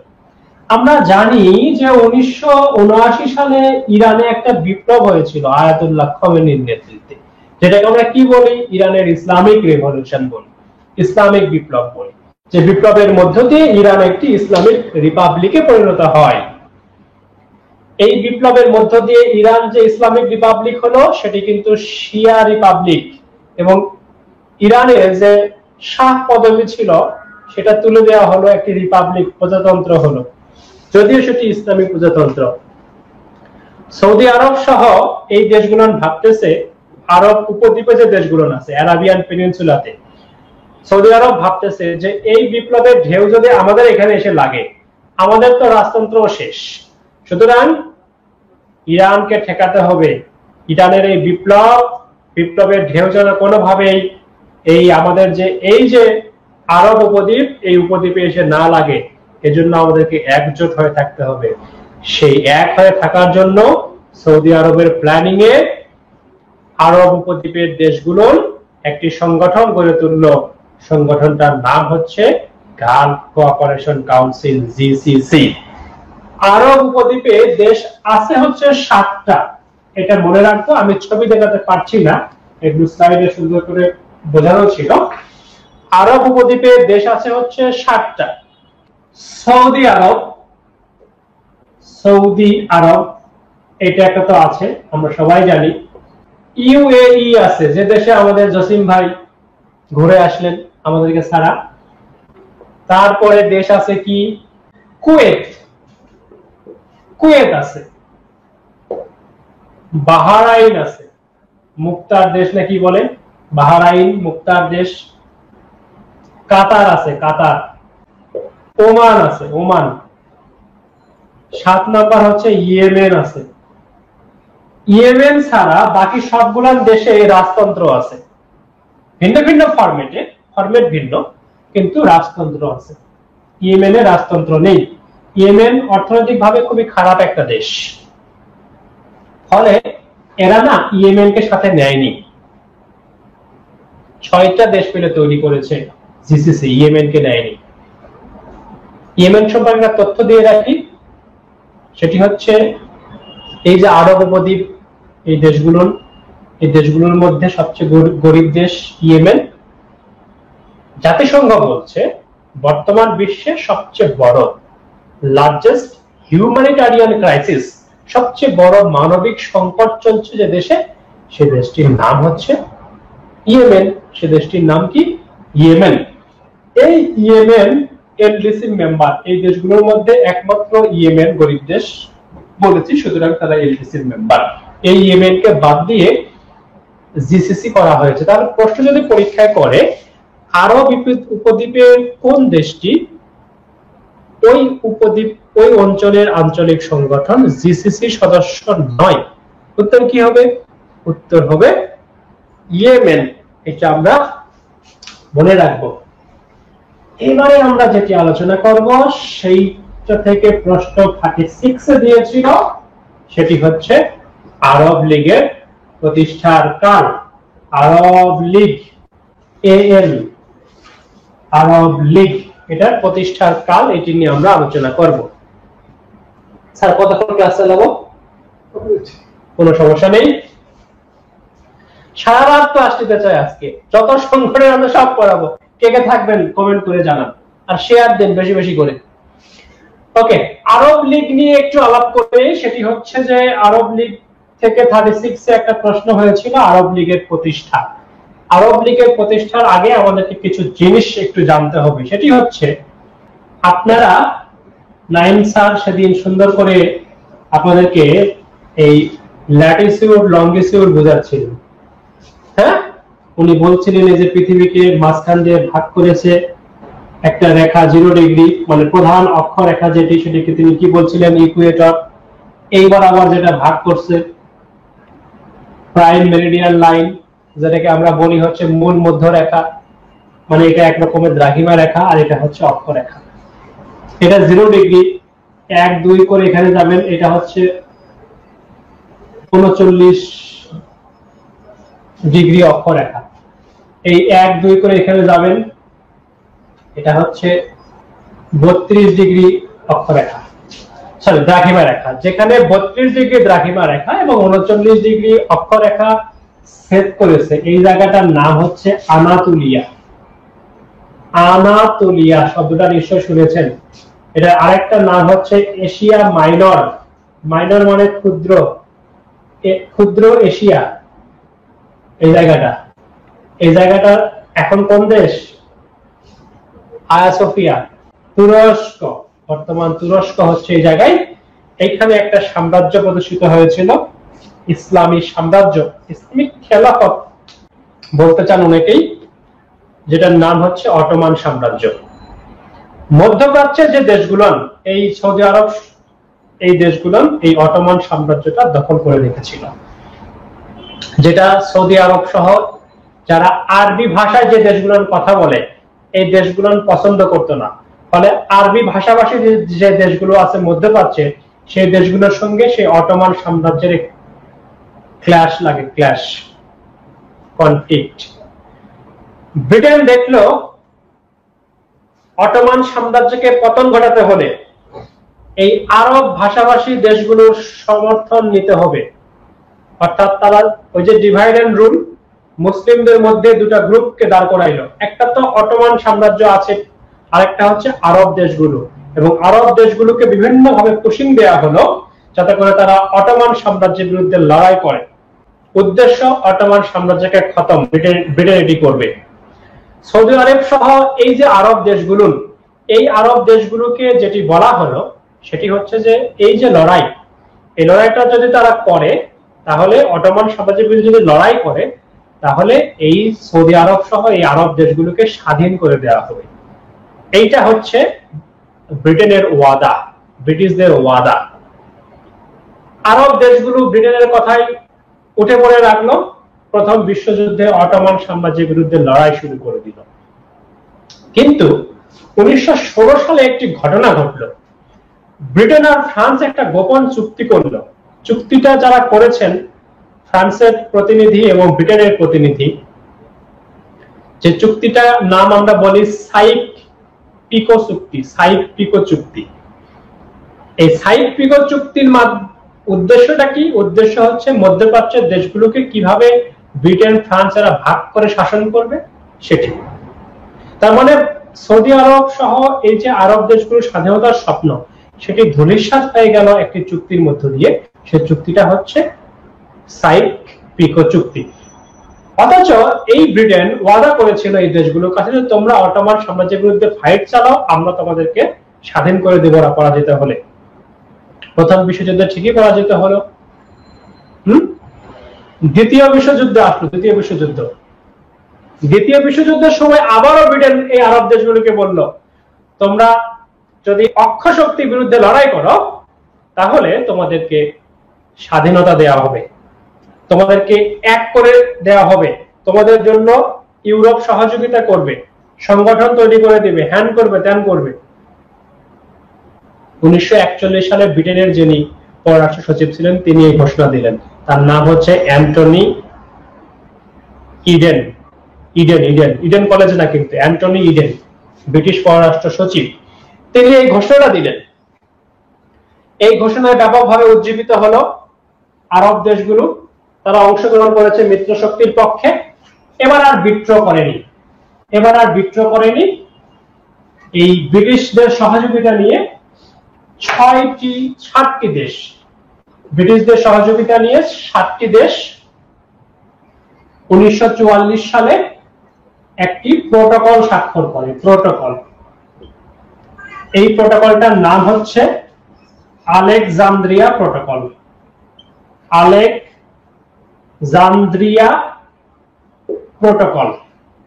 এই প্রোটোকল স্বাক্ষর করে 7টা দেশ 1944 সালে। তারপরে কি হয়? 1945 সালে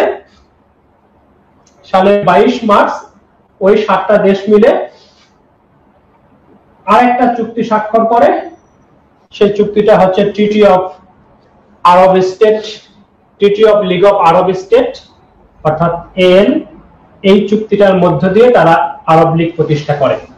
এখানে একটা জিনিস কনফিউশন হয়, সেটি হচ্ছে আরব লীগের প্রতিষ্ঠাকালীন সদস্য কত? আরব লীগের প্রতিষ্ঠাকালীন সদস্য কত? 6 MP3 তে লেখা আছে 7 হবে 7। কোন 7? যে 7টি দেশ আলেকজান্দ্রিয়া প্রটোকল করেছে, এই প্রটোকলের ধারাবাহিকতায় এই চুক্তি কিন্তু এসেছে। যারা আলেকজান্দ্রিয়া চুক্তি করেছে, প্রটোকল করেছে, সেই 7টি দেশ আরব লীগের প্রতিষ্ঠাকালীন সদস্য। সেই 7টি দেশ হচ্ছে ইয়েমেন সহ। ইয়েমেনটাকে প্রতিষ্ঠাকালীন সদস্য বাদ দিয়ে MP3 6 লিখেছে। কারণ কি? কারণ হচ্ছে উইকিপিডিয়া সার্চ দিয়েছে, দেখেছে যে কোন দেশগুলো কবে যোগদান করেছে, দেখেছে যে 6টা দেশ যোগদান করেছে 1945 22 মার্চ। ইয়েমেন যোগদান করেছে ওই বছরই 45 সালের 5 মে।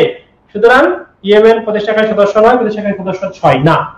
এটা মনে রাখতে হবে যে একটা সংগঠনে কে সদস্য পদ নিল ওইটা দেখে বলা যাবে না যে সে প্রতিষ্ঠাকালীন সদস্য কিনা। প্রতিষ্ঠাকালীন সদস্য কারা হবে এই বিষয়টি ওই সংগঠনের যে সনদ চার্টার সেখানে উল্লেখ থাকে। আলেকজান্দ্রিয়া চুক্তি যারা করেছে তারাই হচ্ছে আরব লীগের প্রতিষ্ঠাকালীন সদস্য। সে সদস্য হচ্ছে 7। আরব লীগের বর্তমান সদস্য কত? আরব লীগের বর্তমান সদস্য হচ্ছে 22। আরব লীগের বর্তমান সদস্য হচ্ছে 22। এবং আরব লীগ থেকে আমরা মনে রাখবো আফ্রিকা থেকে 10টি দেশ, আফ্রিকা থেকে 10টি দেশ এবং এশিয়া থেকে 12টি দেশ, এই 22টি দেশ মিলে আরব লীগ গঠিত। এই 22টি দেশ মিলে আরব লীগ গঠিত। আরব লীগের সদর দপ্তর কোথায়? আরব লীগের যে চার্টার সনদ, যেটাকে আমি গুরুত্ব দিয়ে বোঝানোর জন্য অনেক সময় সংবিধান বলি, যদিও সংবিধান রাষ্ট্রের ক্ষেত্রে হয়, আমরা সনদ বলবো। আরব লীগের যে চার্টার সনদ, সেই সনদে বলা আছে permanent headquarter will be founded in Cairo, কায়রোতে হবে এবং মিশরের সেই কায়রো শহরে আরব লীগের সদর দপ্তর। তবে এখানে একটু কথা আছে। কথাটা কি? আমরা সবাই জানি 1988 সালে একটি চুক্তি হয়েছিল। 88 সালের পরে 79 সালে আরেকটি চুক্তি হয়েছে, পিস ট্রিটি, ইসরায়েল এবং মিশর। এই 79 সালে মিশর প্রথম আরব দেশ হিসেবে ইসরায়েলকে স্বীকৃতি দেয়। প্রথম আরব দেশ হিসেবে ইসরায়েলকে স্বীকৃতি দেয়। সেই স্বীকৃতি দেওয়ার ফলে মিশরকে আরব লীগ থেকে বহিষ্কার করা হয়। যখন বহিষ্কার করা হলো তখন কি হলো?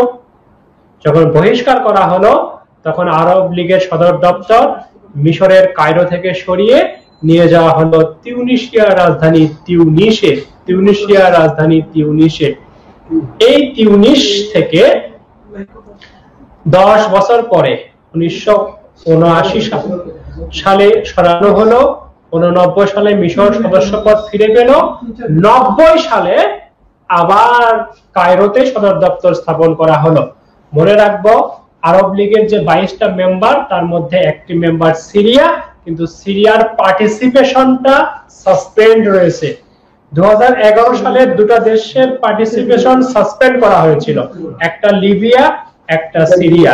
লিবিয়া সদস্যপদ মানে সাসপেনশন তুলে নেওয়া হয়েছে, কিন্তু সিরিয়ার সাসপেনশন তুলে নেওয়া হয়নি। বিপ্লবের কারণে লিবিয়ার উপর সাসপেনশন আরোপ করা হয়েছিল, আর গৃহযুদ্ধের কারণে সিরিয়ার উপর সাসপেনশন আরোপ করা হয়েছিল 2011 সালে। লিবিয়ারটা তুলে নেওয়া হয়েছে, সিরিয়ারটা তুলে নেওয়া হয়নি। সিরিয়া সহ 22টি দেশ হচ্ছে আরব লীগের বর্তমান সদস্য। আমি আফ্রিকান ইউনিয়নটা একটু পড়ে দেই। এইটা হচ্ছে African union, EU, African union. একটু দ্রুত আলোচনাটা করে নিচ্ছি। মনে রাখবো প্রথমে প্রতিষ্ঠিত হয়েছিল organization of African unity, OAU নামে। সেটি হচ্ছে 1963 সালে তৈরি হয়েছিল 32টি দেশ নিয়ে। সংগঠনটার নাম হচ্ছে organization of African unity, OAU। আমি বলি এটাকে ওয়াও।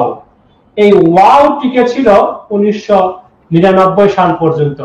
ওয়াও টিকে ছিল 1999 সাল পর্যন্ত। এবং এই যে ওয়াও, এটি প্রতিষ্ঠিত হয়েছিল আদিস আবাবাতে। এটি প্রতিষ্ঠিত হয়েছে কোথায়? আদিস আবাবা। আদিস আবাবা কি? আদিস আবাবা হচ্ছে ইথিওপিয়ার রাজধানী।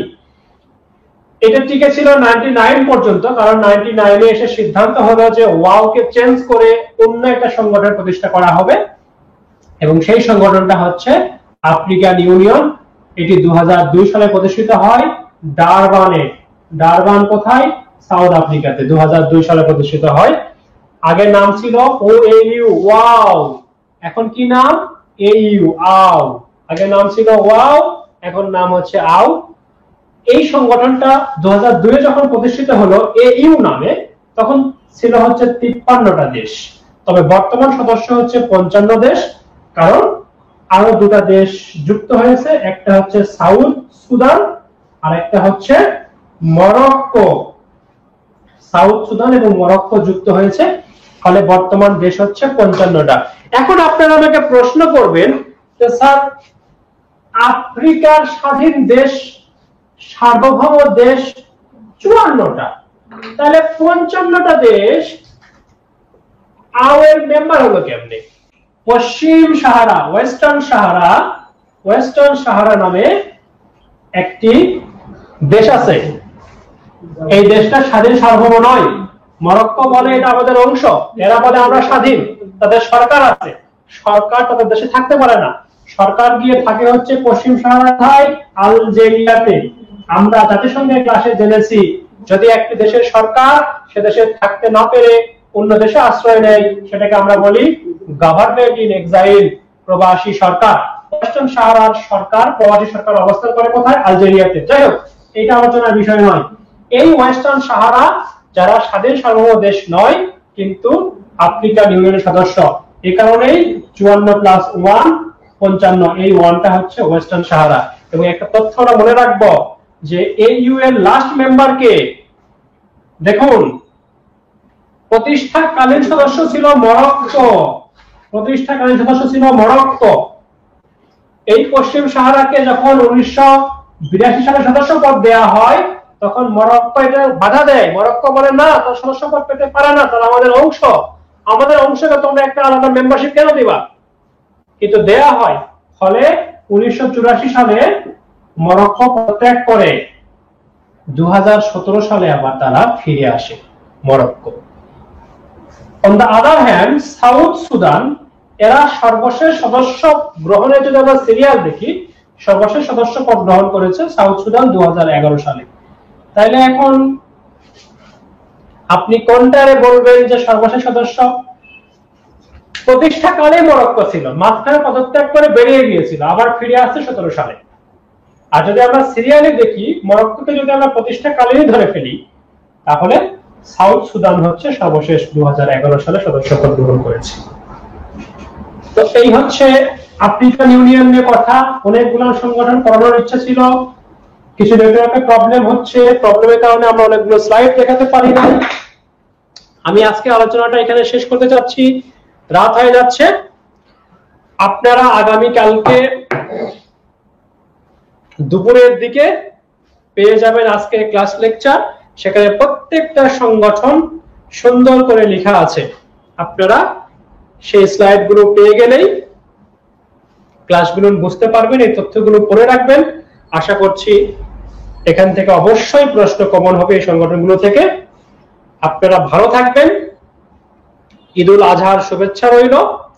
আমার জন্য দোয়া করবেন, আমার পরিবারের জন্য। আম্মু একটু অসুস্থ, আপনারা অনেকেই আমাকে নক করেছিলেন যে আমাকে 2-3 দিন পাচ্ছিলেন না, আম্মু অসুস্থ, সে কারণে একটু দোয়া করবেন। আর সবাই ভালো থাকবেন, সবার সুস্বাস্থ্য কামনা করছি। আজকে এখানে শেষ করছি।